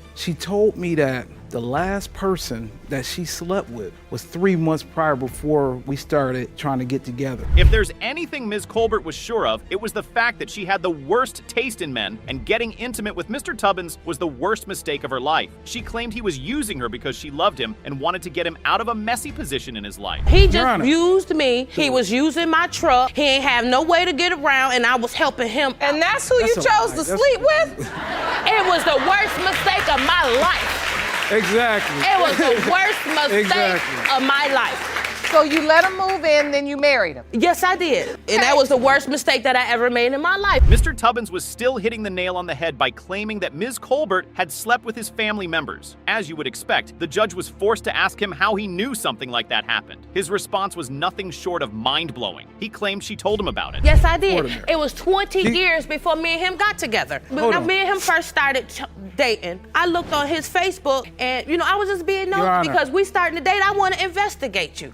So I'm doing my investigation, and I see the picture of him and a mutual friend of ours, and come to find out it's his family member. So if we're gonna continue on in a relationship, Your Honor. Newsflash, she didn't just sleep with one of his family members. At least that's what he was claiming in the courtroom. He said that when they broke up, the other family member came to him and told him that if he had mentioned he wanted to get married to her, he would have advised him against it because he also slept with her. Did this family member say he had also slept with her? Yes. So there's one family member from 20 years ago, and then this family member? Yes. Did she ever tell you about the second family member? Never. Miss Colbert, did you sleep with the second family member? I wouldn't even know what he talking about. Then, not only that, it was beyond a mess in the courtroom, with Ms. Colbert and Mr. Tubbins yelling at the top of their voices. Now, Ms. Colbert was voicing out her complaints to the judge and telling her that all the while they were together. Mr. Tubbins never told his family members about her or her babies. Trust me, she was furious about it. He hid my pregnancy. He didn't want nobody to know that we was even getting married. Why don't you be honest? You call yourself a man of God. Be a man of God and be honest, okay? Don't sit up here and try to paint me out like I'm no tramp when I was nice enough to let you in my home when you ain't have you nothing. Asked me to come. You asked me. I'm gonna ask you. Even the judge was about to lose her temper with Mr. Tubbins. He had no evidence to show that the twins were not his children. All his doubts rested on the fact that he felt Ms. Colbert slept with his family members. To make things even worse, he had never seen the twins since they were born. There'd be one in August. He ain't met him. He ain't looked at him. He ain't bought him a Hold on. They're about to be 1 year old. Yes. And he has never looked at seen them? I take care of my kids. I have 4 kids that I take care of. He wasn't making any sense to the judge anymore, so he decided to raise the argument about how the conception dates for the twins didn't add up to him. But Ms. Colbert was beyond ready for that fight, trust me. The doctor said that she conceived on November 20th. We didn't have sex until November 30th. No, we didn't. Your Honor. We had sex a couple days before the 28th, and then we had sex for the second time on the 28th. So we had sex 2 times in a week. The moment of truth was finally here, but the air was thick with uncertainty. What would the outcome be? Is he the father, or has Ms. Colbert been lying all this time? Time to see what the future holds for them. Mr. Tubbins, you are the twins' father. I'm sorry, I'll take care of them, but I have reason for doubt. I'll really? take care of them. Okay, whatever. Whatever. Before you start acting silly in here off of emotion, you haven't even met your twins. You have 2 beautiful babies. Ms. Luce was not here to joke. She was suing the defendant for a certain amount she used in taking care of her child. She also claimed there was no need for a DNA test because she was beyond positive that the child belonged to Mr. Zuniga. Mr. Zuniga, on the other hand, believed he was not the father and knew who the actual father was. Ms. Luce, you are suing the defendant for $2,716.86 back child care expenses for your son, Marley. Yes, Your Honor. You say there's no need for a paternity test because you're certain he is your baby's father. Yes, Your Honor. Mr. Zuniga, you say you don't owe her a dime because you're not her son's father. You've petitioned the court for a lie detector test. Now, Ms. Luce took to the floor and talked about how Mr. Zuniga abandoned her and her child for no reason. She claimed after the first 4 months of having her baby, he was beyond excited and didn't want anything more than to be the father of the child. But all that changed. For the first 4 months of my son's life, he was there. He stepped up. He was a man. He wanted to be his father. He was excited about everything. And then all fell through. He abandoned us. I had to take care of my son alone, on my own. I had to pay for every little bit of the expenses, all the diapers, all the wipes, every single piece of clothing he needed. I have the receipts here. Mr. Zuniga was trying to counter Ms. Luce's accusations, which stated that he had not done anything for either her or her child. He claimed she was lying and that most of the money he spent on her and her child, but Ms. Luce came prepared with receipts showing she had been taking care of her baby by herself. He might have put money into the little things he needed then, but he didn't do anything else after that. And you've presented to the court evidence of expenses you've had to incur. By myself. Including diapers, Similac, baby food, feeding set, bibs, onesies, all things a baby needs. He was trying all he could to paint Ms. Luce as an unfaithful woman who liked the jump from one man to the next. But trust me, that did not last long. Ms. Luce admitted she did sleep with other men, but that was after their relationship had ended. Well, I found out that she never really stayed in relationships long. She liked to jump from guy to guy. Miss Luce, were you sleeping with other men when you were sleeping with Mr. Zuniga? No, not one. I did sleep with a few men after him, but I was only sleeping with him when we were together. Okay, but Mr. Zuniga, do you have any other children? No, ma'am. I've always thought I was sterile. Here's where things escalate to the next level. Mr. Zuniga gave an instance where a random woman walked up to him and told him that Ms. Luce had been sleeping with her husband whenever Mr. Zuniga was away for work. Trust me, the courtroom was shocked to hear that revelation. She was cheating on me the whole time with her husband, and he looks just like the father. Red hair and blue eyes. Okay, so the gentleman he's talking about, Ms. Luce, have you had a relationship with this man? I did have sex with him. There was the relationship, but that was after we split. Well, the big question on Judge Lauren's mind was how long they had been together. I mean, if you ask me, they should have been together for quite some time to have this kind of mess. That was not the case. They had been in a relationship for only 2 weeks. Did you say 2.5 weeks? Yes, Your Honor. As far as I know, she could have been pregnant before I even got with her. Why are you young people running around having unprotected sex with people you knew for 2 weeks? The most shocking thing then went on to happen in the courtroom. Ms. Luce had a witness who was going to back her claim that Mr. Zuniga was the father. The witness was none other than Mr. Zuniga's mom. I'm pretty sure you didn't see that coming, did you? Well, she sure wasn't here to take her son's side. I love my son, don't get me wrong. I really honestly love my son, and I would be on my son's side, but his reasonings are crazy to me. What makes you have a baby? Sex. What did they do? Have unprotected sex. I submitted pictures earlier to the courts of how much they look alike. It was no longer a battle between Ms. Luce and Mr. Zuniga. Ms. Luce had Mr. Zuniga's mother backing her up so good, you would honestly think his mother was actually Ms. Luce's mother. I drove there because I didn't believe the kid was going to come out. No. Your Honor, can I stop When I drove there, I wanted to validate that he would be my kid. I got there, he looked nothing like me. He looked a lot like that kid. So when you heard the baby was cheated coming, you drove 3.5 hours. You said, I want to go see this baby. No, Your Honor. Yes. Did you sign the birth certificate? I did at first, and then she lost the paperwork. Judge Lauren had seen enough of the drama in Mr. Zuniga and Ms. Luce's situation. It's finally time to reveal the truth and clear the doubts that were flying around in the courtroom. Who do you believe the father of the child is? Mr. Zuniga, you are his father. Oh, thank you, Jesus. You need to tell him you're sorry. Look at him. You tell him you're sorry. Look at him. Yes, look at him. Maybe that's yours. But you lied. Okay, but look at you. Yes, I made All right, we're getting over that. We're getting over that. Says it. He is your son. Mr. Hudson was beyond furious with Ms. Bridges. Why? She led him to believe that he was the biological father of her son, then went on to break his heart by telling him she slept with another man. Ms. Bridges didn't deny the fact that she was intimate with another man, but she had every reason to believe that Mr. Hudson was her child's father. Mr. Hudson, you claim the defendant led you to believe you were her son. son, Ja'Cory's biological father, then dropped a bomb and admitted she slept with someone else. Yes, Your Honor. You're in court to prove you are not her son's father. Yes, Your Honor. Ms. Bridges, you admit to sleeping with another man, but claim that you have no doubt Mr. Hudson is your child's biological father. Now, Ms. Bridges and Mr. Hudson had been together for 5 solid years. Around this period was when Ms. Bridges got pregnant, and Mr. Hudson automatically believed he was the father, because at the time, she was the only one she was sleeping with, or so he was led to believe. So you were there throughout the pregnancy, Yes, and you were ma'am. taking care of her. You all lived together. Yes, ma'am. You had a relationship. Yes, Your So Honor. you thought this baby was yours. Yes, Your Honor. Were you at the birth? Yes, Your Honor. I was at the hospital. I took her to doctor's appointments. I was there. I cut the umbilical cord, Your Honor. I even signed the birth certificate on the day of the birth. The truth bomb couldn't have picked a better time to be dropped, trust me. At one of their son's birthday parties, Mr. Hudson and Ms. Bridges got into a heated argument, and that's when the truth jumped out of Ms. Bridges' mouth that she slept with another man.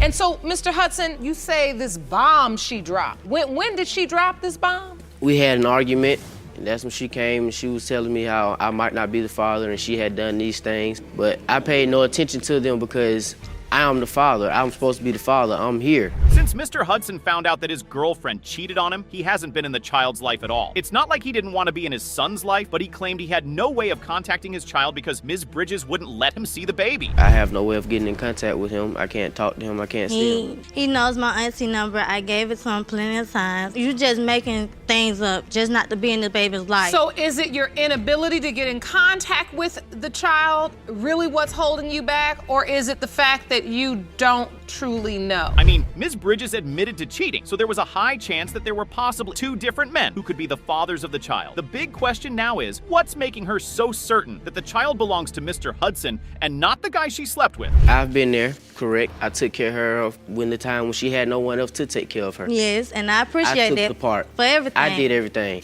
She didn't have to do nothing but go to school. I paid all the bills. I worked 2 jobs Yes. at the age of 18. He feels like you led him to believe he was the father. Mr. Davis, the man she had a sexual relationship with outside of her initial relationship with Mr. Hudson, walks into the courtroom and his mouth is filled with so many truth bombs, believe me. The crazy thing was that Mr. Davis also thought he was the father of her child. Me and Miss Bridges met. We hung out for a couple of months. We ended up having unprotected sex around about 3 times. I didn't know that she was pregnant at all until I looked on Facebook one day, like a year later, and I see a picture of her son. And immediately I think her son looks like my nephew. About a year after that, she came to me. She's like, oh, well, can you tell me the days that... Now, Ms. Bridges couldn't get her story right with the judge, and it was really starting to piss her off. First, she claimed she knew for a fact that Mr. Hudson was the child, but she left out the part where she also made it known to Mr. Davis that he could also be a potential father. But I mean, if you know that's short, and what was the point of coming to me and saying anything at all? Because, like, I was just adding up the dates to see how.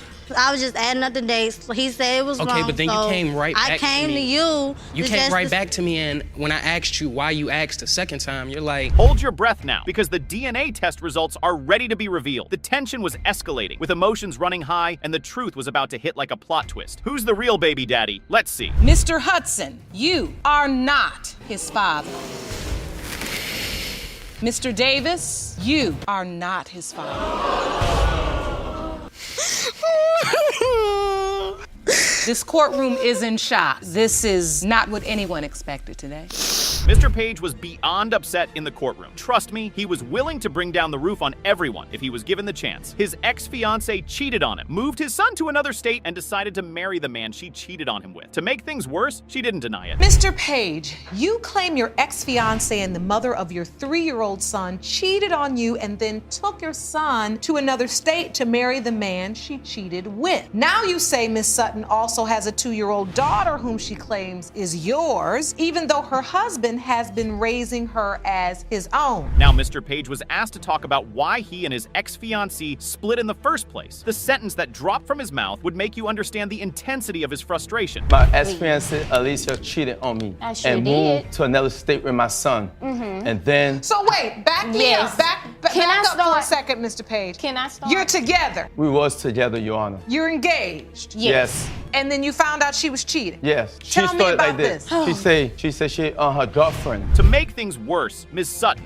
who happened to be the ex-fiancé in the picture, wasn't denying any of the claims. The big question is how they both got themselves into such a messy situation. Ms. Sutton had her own side of the story to tell, and it sure seemed like Mr. Page was no saint either. Let me hear from you from the beginning, Ms. Sutton. First of all, we have a 3-year-old son, and yes, he was there at the birth of my son. But the reason why I cheated, because you was never home. You want to do what you want to do, smoking, drinking. If I'm hearing you out doing all these things, why I can't go do it? Ms. Sutton claimed that she was getting information from people that suggested that Mr. Page was doing some funny business with women while he claimed to be out working. What was even more mind-blowing about where she got the information was that she got the news from Mr. Page's friends. He's in other girls' face and all that stuff. I said, okay, you can be in other females' face, but what is he doing with these females? Oh, you don't even want me to tell you. That's how they go. You don't even want me to tell you. If your homeboy is saying you don't even want me to tell, that means you sleeping with her. You sitting up here acting like I was such a hoe and I cheated. Confronted him about this? These two couldn't stand each other one bit. In his defense, Mr. Page claimed that he was an unhappy person in their relationship, and that when he was sad, he would go out to drink his sorrows away. But Ms. Sutton was hell-bent on believing that anytime he went out, he always went to sleep with someone else.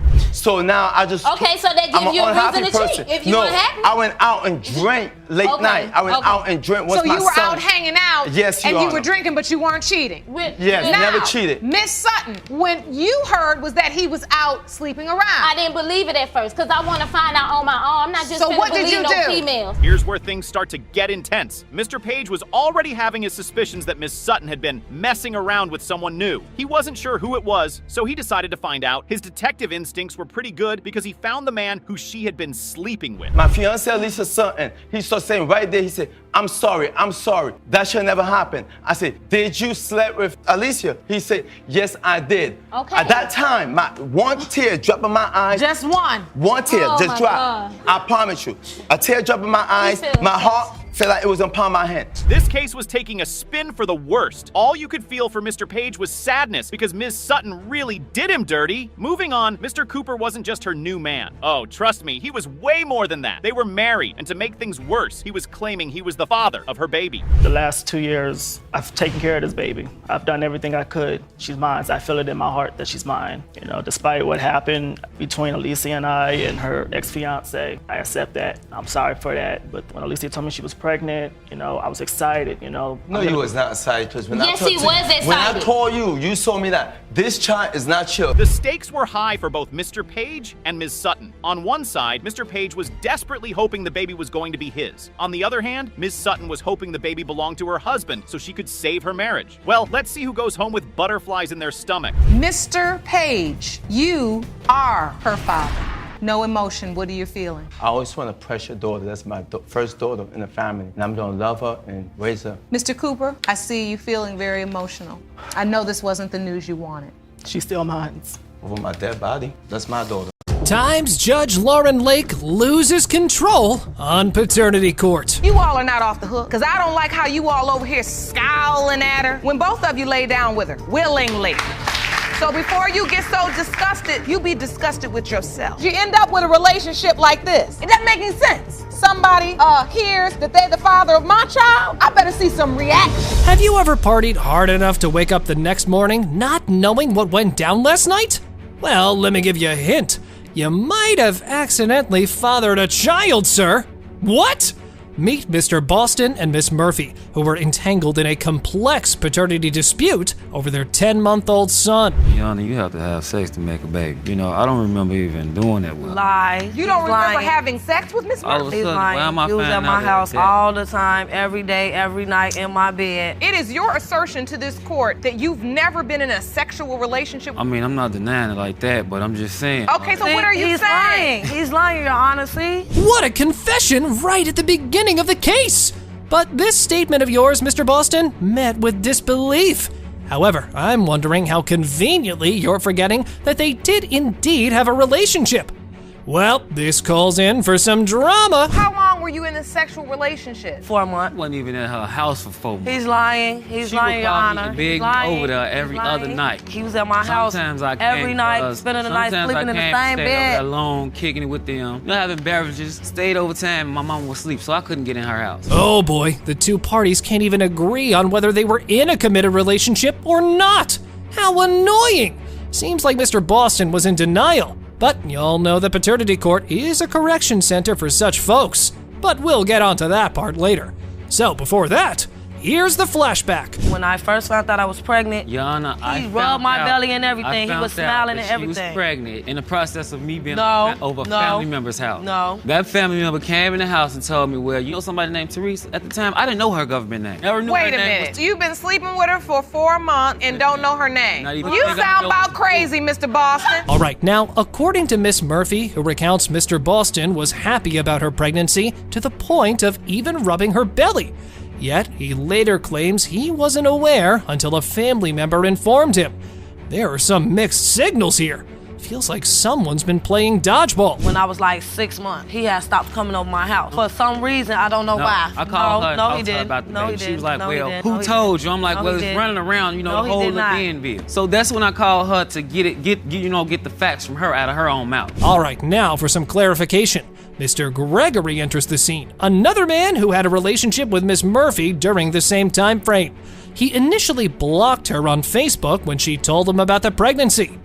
What on earth is happening here? He actually blocked me, Your Honor, because he had went back home to his girlfriend and he thought that I was gonna break up a happy home, which it wasn't nothing like that because I don't wanna break up no happy home. This is about my son. But you just testified in court just a minute ago that when you calculated up the time during the 4-month span, it was only Mr. It added up to Boston. Mr. Boston. All right, since we are so clear about it that the father is from one of the two men, how about we just cut to the chase and focus on the DNA test results?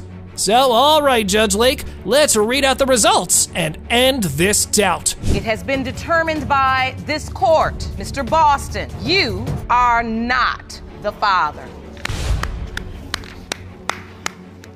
Thank you for the truth. Because you can't get anywhere till you tell the truth. As you come of age and get older, you're gonna learn that sometimes you just gotta put your big girl panties on. The situation spiraled out of control as the baby mama found herself in a puzzling dilemma of not knowing who the baby daddy truly was.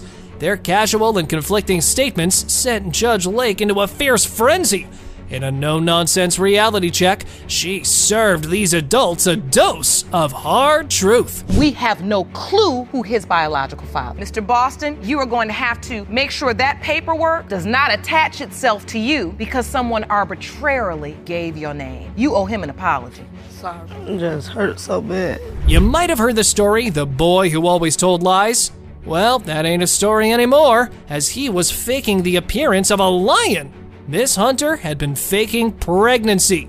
His wife's lies and doubts have led Mr. Hunter to believe that the two kids he's been raising might not be his. One of my friends photoshopped her pregnancy to put my name on it. Back up and start from the beginning. You were faking pregnancies. Yes. Why? Because I wanted to keep them. The relationship was rocky. Exactly. So you said you gonna fake like you were pregnant. Yes. So what did you do? I had my friend Photoshop my pregnancy test, and she put my name on it. Did you just hear that? Let me draw a clear picture. It all began when Mrs. Hunter decided to keep her husband by faking pregnancies, which included some clever photo manipulation. She admits to this openly, explaining it was her way of trying to hold onto their shaky relationship. I mean, wow! Mr. Hunter, why are you denying you're the father of these children? Is it because of the fake pregnancies? What's going on? Your Honor, I've been lied to. You know, it's not the first time. It's been about 5 times. And 5 lies. 5 lies, 5 pregnancies. 5 times. faked pregnancies. Yes. Come on, woman! Your unhealthy ways of dealing with Mr. Hunter had put the alleged dad into a spiral of doubt. He had been through a lot of lies. However, now, that's a record, isn't it? And Miss Hunter didn't just stop at the fake pregnancies. She also confessed to texting other guys while she was still married.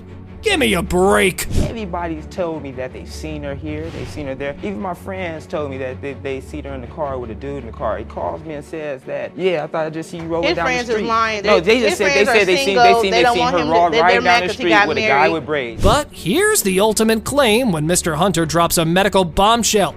He was told by a doctor that he might be sterile due to an injury.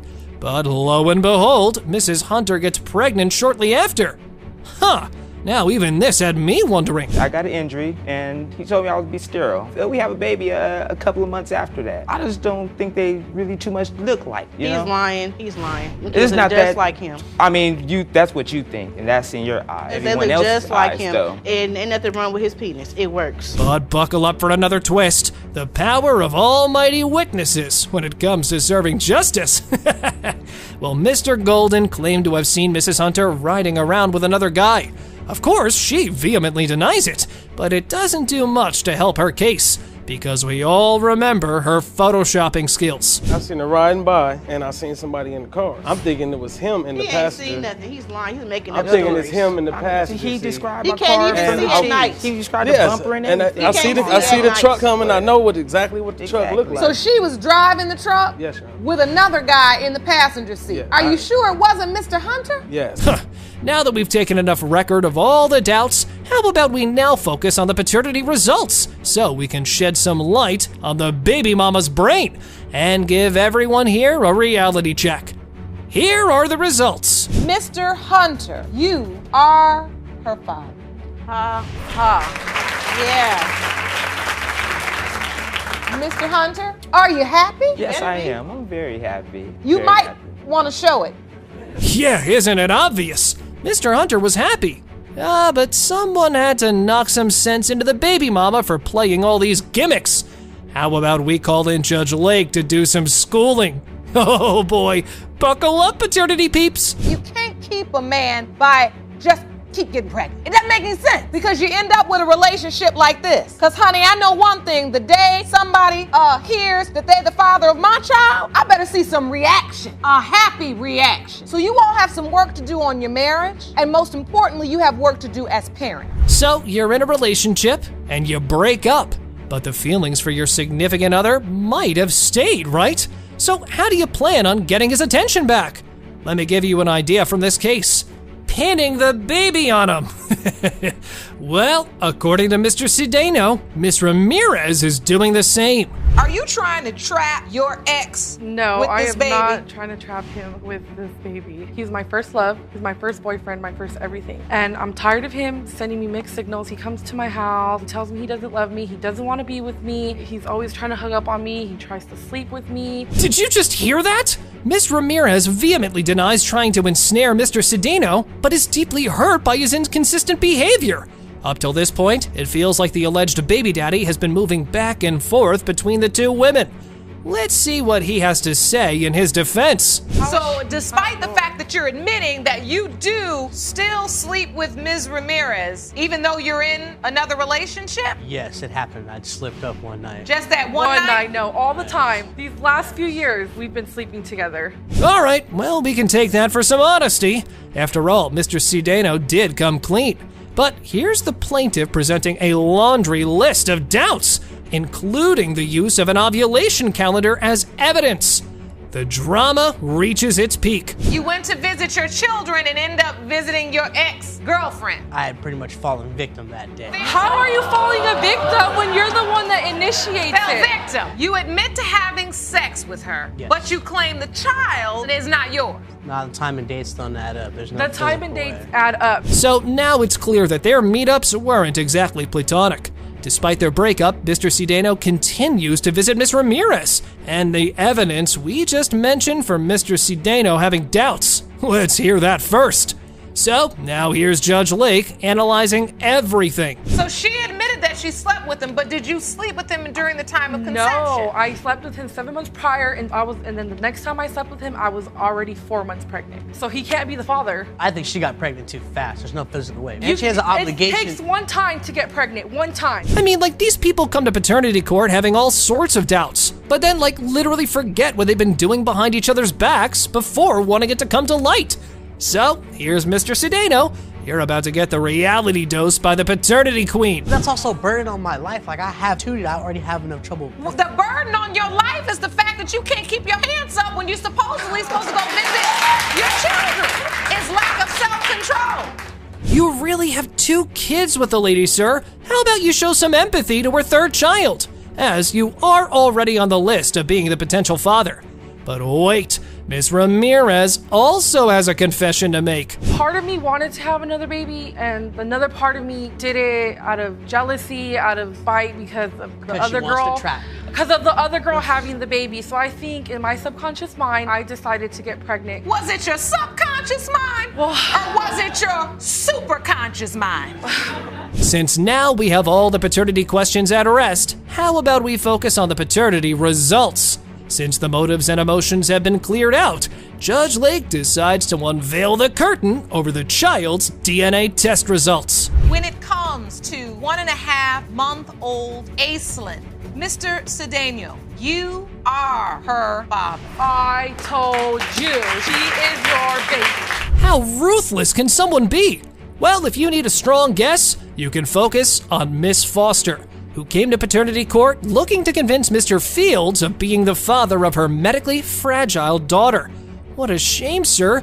Even now, you just didn't stop clowning. He has done nothing. He brought her about 3 onesies and 2 pair of socks. Tiana had 3 surgeries. She had open heart. She had diaphragm and a G-tube. And there's just been no support. He came to the hospital probably about 4 times, but when he was there, it was just to have relations with me. No, I think that's a lie, Your Honor. I think that's a lie. Now, isn't that just sad? Being father is an entire separate case. But maybe you could have done something being a human, Mr. Fields. However, this one claim might send you off your rocker. Let's hear this part out. Oh man, what a scene! She came to my house. I was trying to be respectable and I asked her, do you want to go in the bathroom and change your clothes? She tells me no. Take off her pants right there in front of me. I'm still sitting in the bedroom. One thing led to another. This is the first day you met her. First day I seen her. You had sex that night on the night she got dropped off? The day she got dropped off, I had sex with her. Yep, you heard that one right. Now, Mr. Fields boldly asserts that he's not Sienna's father because Miss Foster's was already pregnant before they met. He claims to have proof to support his case.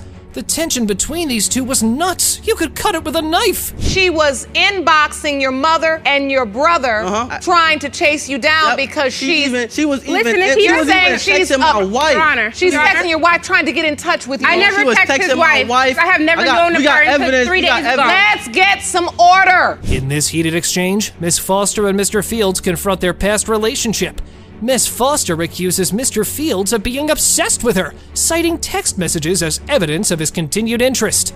Mr. Fields denies these claims and accuses Miss Foster of making his life difficult. Isn't all that just so ironic? Did you ever have sex without protection? And I would admit that I'm a real person. I have protection, Your Honor. This girl said she was on the Depo. Never. The Depo shot is birth control. Approximately 99% effective from not getting pregnant. So, Mr. Fields, you came to the hospital for the birth, and why was that? Because of the medical condition that the baby was in. You know, I didn't want to just up and leave. Why is it that each question that the judge asks becomes so difficult and painful to hear? Well, that's mainly because of the defendant. Since we've also noticed the fact, I wonder if he's going to try to escape any lecture from the court. When I told him that the doctor said the twin was gone, he said, suck it up and get over it. Life goes on, man. This ignorant attitude you're displaying today, I see through it. This cavalier, I don't care, nothing matters to me. I mean, it really is irking me because what you're acting like is so fake macho nonsense. Yeah, what a proud failure that is. But wait, here's more you need to hear before your blood actually starts to boil. Here's the plaintiff's mother giving her own 2 cents. Let's see what she has to add.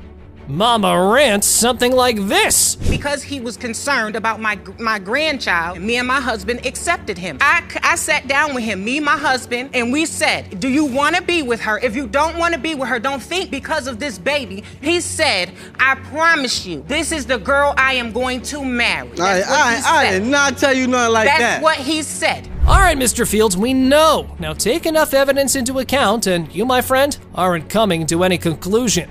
But what do you think? Might there be a chance that the baby mama has been faking the Virgin Mary story? How about we just open up that DNA envelope? It has been determined by this court. Mr. Fields, you are her father. I want you to hold your daughter, and I want you to help take care of your daughter and be there for her and support her. You gotta work together. That's the least you could do. Be a man about the situation. We have no money. She's a player. She's unprotectable. And I started messing with another guy. You was making something up.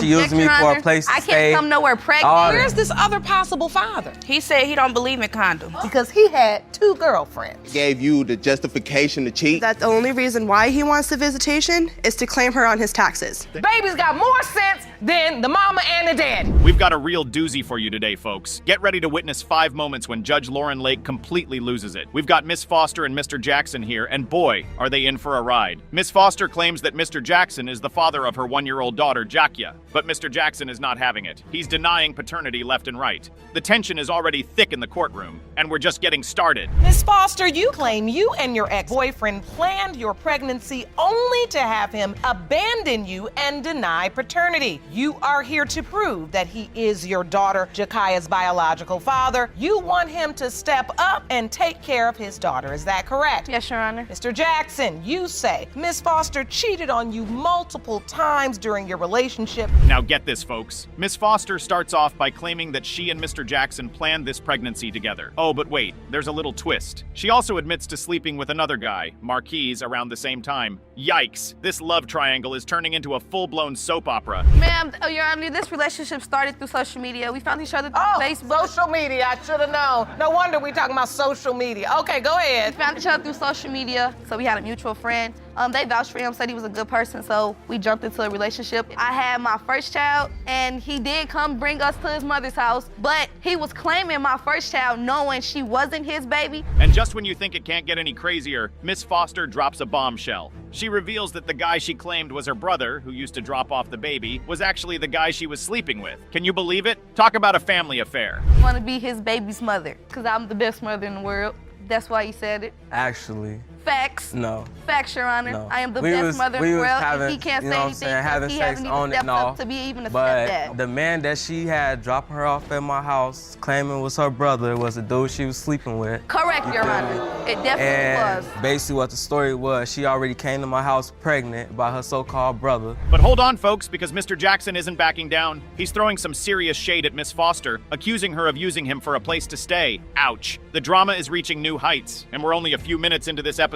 I went to go continue doing me with the Marquise gentleman that could be the alleged father as well. I was sleeping with both guys, and I mean, you had 2 girlfriends, well, I can't have 2 boyfriends. I called. Oh, and you said it's my brother. Sure did. Yes, Your Honor. Right, which I used to call him my friend, but well, first they denying it. I'm like, you know what I'm saying, kick him out. Wait, so you think you in a relationship, but she's sleeping with your friend? Yes.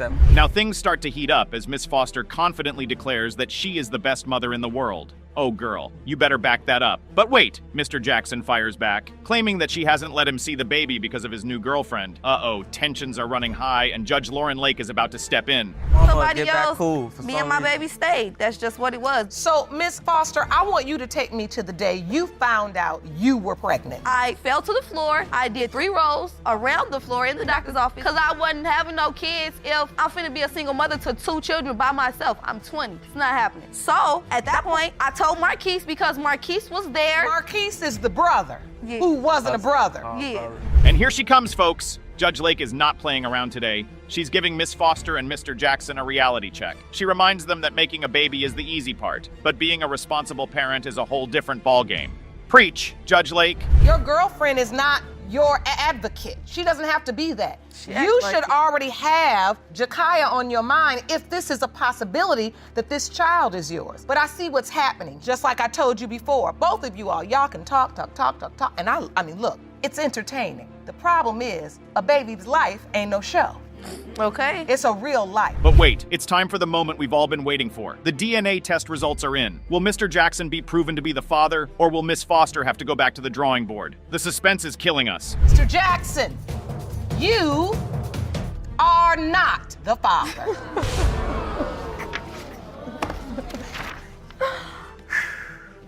What's funny? I heard that. It was kind of like, ooh, that's why I laughed. All right, folks, let's dive right into the chaos. In this episode, we meet Miss Currington, a young woman who claims that Mr. Kim Larson is the father of her 5-month-old daughter, Kyora. But hold on tight, because Mr. Larson is not buying it. He's got some serious doubts and thinks Miss Currington is just after his money. And you claim during a torrid, older-younger love affair, the defendant fathered your 5-month-old daughter, Kyora. Once today's results prove he is the father, you want him to stop denying and take full responsibility. Is that correct? Yes, Your Honor. Mr. Kim Larson, you and your daughter say that the plaintiff may be young, but is a known playgirl. Miss Currington takes the stand, ready to fight for the truth and prove that Mr. Larson is the father of little Kiora. She's determined to make him take responsibility and put an end to his denials. Take your shot, girl. And we kept trying and trying and trying. And now that the baby's here, he denies the baby. Yes, because I'm in another relationship. Oh. Mr. Kim Larson, you deny this baby. You say this baby's not yours. Yes, Honor. I can explain that to you. She's a player. She's unpredictable. She played a game with my emotion. She plotted. Oh, you say she plotted? Yes. And here comes Mr. Larson, looking all confident like he's got the world figured out. He's denying left and right, claiming that Miss Currington is nothing but a playgirl trying to trap him for his cash. Oh, things are getting real, folks. I know these types of women. They prey on men like this, like kind-hearted, very openly, and she took advantage of my dad. We don't even know if it's, if that's my dad's baby because she be messing around in the streets. So how are we supposed to know for sure if that's my dad's baby or not? So that's why we here. Now hold on to your seats because Mr. Larson's daughter, Ms. Larson, is about to spill some tea. She believes Mr. Larson is not the father and accuses Miss Currington of being a wild child who can't be trusted. Ooh, the tension is building. Because you won't let my dad see her. First off, he don't want to. You keep. He ain't even take care of you. Messages up, but you was like something about you just trying to get my dad on child support. Period. Cause he's not doing nothing. Because what you you keep expect? taking her away. How is he supposed to do something? Cause I live when in another can't state. travel all the way to Chicago all the time. Okay. Y'all need an agreement or something. He's the right? one with the car, not me. Oh, well, then that's your problem then. Oh, the courtroom is heating up, folks. Miss Currington is not backing down, presenting her evidence and demanding a paternity test. She's got the receipts, and she's ready to prove Mr. Larson wrong. You show him, girl. Acting rude. Out of control. Yeah. And so you didn't ever sign the birth certificate? No. So since the baby's been born, do you have a relationship with Kiora, Mr. Kim Larson? No, because he don't want to be around a person I'm with now. He figured he should take care of her instead of him. Well, are you taking care of her? I still doubtful, but I still send her money to help her out. But wait, there's more. Mr. Larson drops a bombshell, claiming that Miss Currington had a one-night stand with someone else while they were together. Oh, the plot thickens. Could it be that Mr. Larson is not the father after all? To help with Kiora? No. So, Mr. Kim Larson, are you still in love with Miss Currington? Yes. Yes. And you really want to be back together with her? Yes. And if I don't go back to him, he's not going to do for her. Ain't that what your exact words was? Not true, Honor. I have to be with him in order for him to want to take care of her. Judge Lauren Lake is trying her best to keep the peace, but the tension is palpable. She's had enough of the back and forth, and she's about to show them who's boss. Brace yourselves, folks, because Judge Lauren Lake is about to lose her patience. And you have no doubts, though, that Mr. Kim Larson is Kiora's biological father? All right. This is very interesting. A mess. Very. Yeah, I'm being kind to say interesting because I feel like, Mr. Larson, you do understand you're dating a young woman that's younger than your daughter. Plenty of them. I'm not the only one. I believe you. Oh boy, things are getting intense in the courtroom. Judge Lauren Lake is giving them the, business stare. She was done with their bickering, and she's not afraid to let them know. You better watch out, Mr. Larson and Miss Currington. Listening to this whole MO, I believe you. And you sitting up, perched up, Mr. Larson, for a young girl who's looking for a man to take care of them, and you offering it all up and they taking it. Laugh now, cry later. Laugh now, cry later. That's what she says. No! What I found interesting was it was laugh now, cry later, but since this courtroom is all about the child, I took that a little further. The drama is reaching its peak, folks. Judge Lauren Lake is laying down the law, demanding respect and cooperation. She's not here for their games, and she's ready to get to the truth. You better listen up, Mr. Larson and Miss Currington. But Kiora's the one really crying, because she's 5 months old, and she's lived for 5 months without the certainty of a father where this man is denying her, and you all back and forth in an unnecessary tit for tat. So yeah, it's laugh now, cry later, and the babies cry. That's why we're here to protect them. And I have these results, and it's time that we get them for Kiora. Listen up, Mr. Larson and Miss Currington. The tension is unbearable, folks. Judge Lauren Lake is about to reveal the DNA results, but not before giving them a piece of her mind. Will Mr. Larson be proven right, or will Miss Carrington get the validation she's been seeking? The suspense is killing us. What will Judge Lauren Lake say? We can't wait to find out. Mr. Kim Larson, you are the father. Dad. No. We've got Mr. Taylor, who's hoping against hope that he's the father, and Miss Jackson, who's been flip-flopping like a fish out of water. And here they come, folks. Mr. Taylor, looking like he's about to burst with anticipation, and Miss Jackson, who's got that "I'm about to drop a bombshell" look on her face. Mr. Taylor, you say your fiance, Miss Jackson, dropped a bombshell on you when she was 9 months pregnant and told you that you may not be her child's father. Yes, Your Honor. She later changed her mind and said you are Raymond's father. Yes, Your Honor. And while you're hoping he's yours, you're here today to prove that Raymond is not your biological child. No. Judge Lake wastes no time diving into the heart of the matter. She wants to know why Miss Jackson dropped the bombshell on Mr. Taylor when she was 9 months pregnant. Talk about a last-minute plot twist. I want to understand this clearly. You're 9 months now. You didn't find out she was even pregnant. I found out she was pregnant, but I thought it was by me. At the 9-month mark is when you learn about Mr. Green. Yes, officially. When does she change and flip the script and say, now it's Mr. Green's? I got incarcerated for driving without a license, and I was only locked up for like a day. And then I got out of jail and went to go see her, and that's what she told me about. Mr. Taylor is pouring his heart out, folks. He's been there since day one, raising the child, clothing the child, doing everything for this kid. But now, he's facing the possibility that Raymond might not be his biological child. The stakes are high, my friends. I get Ryan the whole time to be with her. Be with me. Can I name the baby after you? I put this on my daughter, man. She had a Magic Jack app on her phone. When you on Wi-Fi, you could text people. She was texting him. She was asking, can I name the baby after you? Who is she texting? Mr. Green. Can I name the baby after you? This, that, and the third. Mr. Green saying, no, won't want no parts. And then when I come around. Uh-oh, here comes the juicy part. Miss Jackson admits to having an affair with Mr. Green during the window of conception. Talk about a steamy love triangle. But now she's here to prove to Mr. Taylor that he's the father. Can she handle the truth? Did have a sexual relationship with Miss Jackson. Yes, Am ma'am. I correct? Yes, ma'am, I did. What was the nature of that relationship? I guess I met her in the shelter, and when I met her, she told me that he had left her for a rap career in Atlanta. Just left and didn't want nothing to do with her. Had nothing to do with her. Didn't want to take care of the kid. So I'm sitting there and I feel bad. Right? So I was sitting there. I said, feel bad. She got 2 kids. So I sat there and I felt bad. We vibed, and then I was going through stuff with my baby mom at that time. And here he comes, folks. Mr. Green, the other man in the equation. Will he be the one to shatter Mr. Taylor's dreams of fatherhood? This courtroom is about to explode with tension. Judge Lake is doing her best to keep this courtroom from turning into a full-blown Jerry Springer show. She's the voice of reason in this sea of drama. And boy, does she have her work cut out for her today. You move in with Mr. Green. Yes, Your Honor. At what point do you go back to Mr. Taylor? When he dropped her. No, he didn't drop me. I left. When he dropped her. No, I left. When he dropped her. So wait a minute, Mr. Green, is that, how you know the story? From the text too much you saw it clues. on the phone? No, too much clues. I'm an intelligent person, Your Honor. Too many clues. Too many clues. Everything I'm saying is Your Honor, this man thinks he's the smartest man in the world. Just like this child ain't mine. It's the moment we've all been waiting for, folks. The DNA test results are in, and the truth is about to be revealed. Will Mr. Taylor be walking out of this courtroom a single man? Or will he finally get the confirmation he's been hoping for? There's a lot at stake here, and the tension couldn't be more palpable. His biological father is Mr. Green. I figured. That's fine.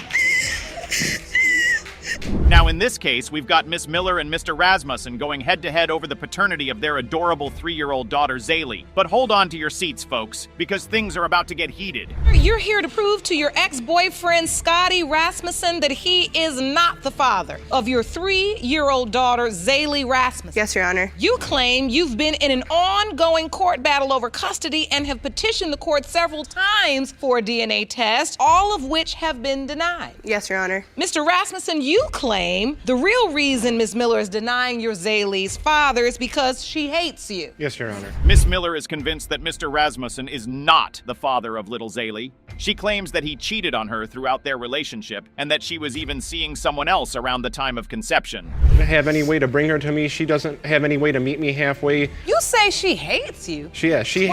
Why does she hate you? She hates me because at the end of the relationship, when things got rocky, I'll admit it, I did go to another woman. I'll be the first to admit that. You know, it was my mistake. Is that true, Miss Miller? No. It's not? No. Tell me what you believe to be true in this situation. But get this, folks. Miss Miller didn't spill the beans about the possibility of another father until 5 or 6 months after Zaylee was born. Talk about keeping a secret. She was playing the long game. I want my visitation because my daughter means the world to me. I want to be in her life as much as I possibly can. I mean, if he's driving 160 miles each way every other weekend, the money he would get in his taxes, he's spending in gas. I'm paying my child support. I have my child support payments right here, plus an additional $3 fee, plus an additional $60 annual fee. Judge Lake can't believe her ears. She's giving Miss Miller the most bombastic side eye in history. And honestly, we don't blame her. This is some next level drama.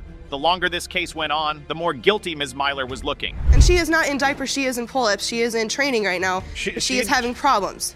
But what he's saying, Ms. Miller, is it's clearly not about money if he's paying his child support. And he also spends money coming to see her. What is this really about for you? Why is it you don't want him involved in this child's life? Because I still believe that he is not hers. Mr. Rasmussen, on the other hand, is fighting tooth and nail to prove that he is Zaylee's biological father. He's been there from the very beginning, signing the birth certificate and even paying child support. He's a man on a mission. On the birth certificate? Yep, I was at... You're at the birth? I was at the birth. I was at every single doctor's appointment. When Zaylee was born, you were at a doctor's appointment. I was at home because I had to work that day. I was at my job as a cashier. I got a phone call and I answered it. They said she was going into labor. I said, okay. I hung up the phone. I quickly finished up as fast as I could with that particular customer. I turned off my checkout light, told the... And folks, get a load of this. Mr. Rasmussen brings out the big guns with some photo evidence. He's comparing baby pictures of himself to Zaylee, claiming they have the same chin and dimples. Could it be a match made in DNA heaven? She looks exactly like I did when I was 3 years old. I have a picture of me when I was 3 and a picture of her from just the other day. Let me see that. Will you hand that to me, Jerome? Believe it or not, when I was 3 years old, I had blonde hair. And so this is a picture of Zaylee on the left and you as a child, Mr. Rasmussen, on the right. That is correct, Your Honor. And you say you see a distinct similarity. Yes, I do. Do you see it, Ms. Miller? But before we get to the big reveal, let's talk about the tension in that courtroom. Judge Lake is known for her no-nonsense attitude, and she's not about to let anyone disrespect the process. Brace yourselves, folks, because things are about to get real. In the car and pay the child support and everything. We try to do as much as I try to do as much as I can with her, whether it be something as little as, you know, going to the park or going fishing or going to an amusement attraction. You know, every little memory at that age, means more than anybody can possibly fathom. And I just try to make the absolute best out of what I can with what I have. The tension is palpable as the DNA test results are about to be revealed. Will Mr. Rasmussen's hopes be shattered, or will he finally get the confirmation he's been waiting for? I can hardly contain myself. Mr. Ras, you are not the father. Miss Miller. Be respectful. I'm sorry. Miss Miller. I'm sorry. All right, let's dive right into this next wild case. It's Morris versus Thorpe, and it has more twists and turns. We're introduced to Mr. Morris, who claims that he is the father of one twin and not the other. Can you believe that? Twins with 2 different fathers? This is gonna be good. Say, certain facts have come to light that make you believe that you fathered one of Miss Thorpe's twins and not the other. You claim a botched home DNA test separated you from your daughter, London, and you intend to rectify that issue today. Is that correct? Yes, Your Honor. Miss Thorpe, you say Mr. Morris's claim is ridiculous. So, Mr. Morris starts off by telling the court that he was originally led to believe that both twins were his. But then, certain circumstances made him doubt the paternity of both children. Oh boy, here we go. Different things happened that made me believe just London was. We've examined this issue completely in this courtroom, and we do know it's possible for a man to be the father of one of 2 fraternal twins. So we do understand that. And that's basically what you're claiming today. Yes, ma'am. Twins with 2 different fathers. Now that would be shocking. Please take me back now. Now, Miss Thorpe, on the other hand, is not having any of it. She firmly believes that Mr. Morris is the father of both twins, Paris and London, and she's not afraid to let him know that his claim is ridiculous. This is about to get heated. Already intimate with Mr. Morris. Yes, Your Honor. So you went into the tit for tat. If he don't want me, I'll go be with somebody else. He's with somebody else. I'll go get somebody else. Yes, Your Honor. Did you keep having sex with Mr. Morris? I did. Yes, Your Honor. So, Miss Thorpe, at some point you find out you're pregnant. Take me to that day. I went to the doctor for like just a regular checkup. But wait, it gets even crazier. Miss Thorpe admits that she was seeing another guy at the time she was involved with Mr. Morris. Talk about a love triangle. And to make matters worse, she got pregnant by both of them. What a hot mess. Happy, like I went all out. I bought 2 of everything. It cost a lot. It was bassinets here, strollers there, car seats. Moved her into a family member house doing her pregnancy. Try to make her as comfortable as possible. She hungry every day. I gotta feed her.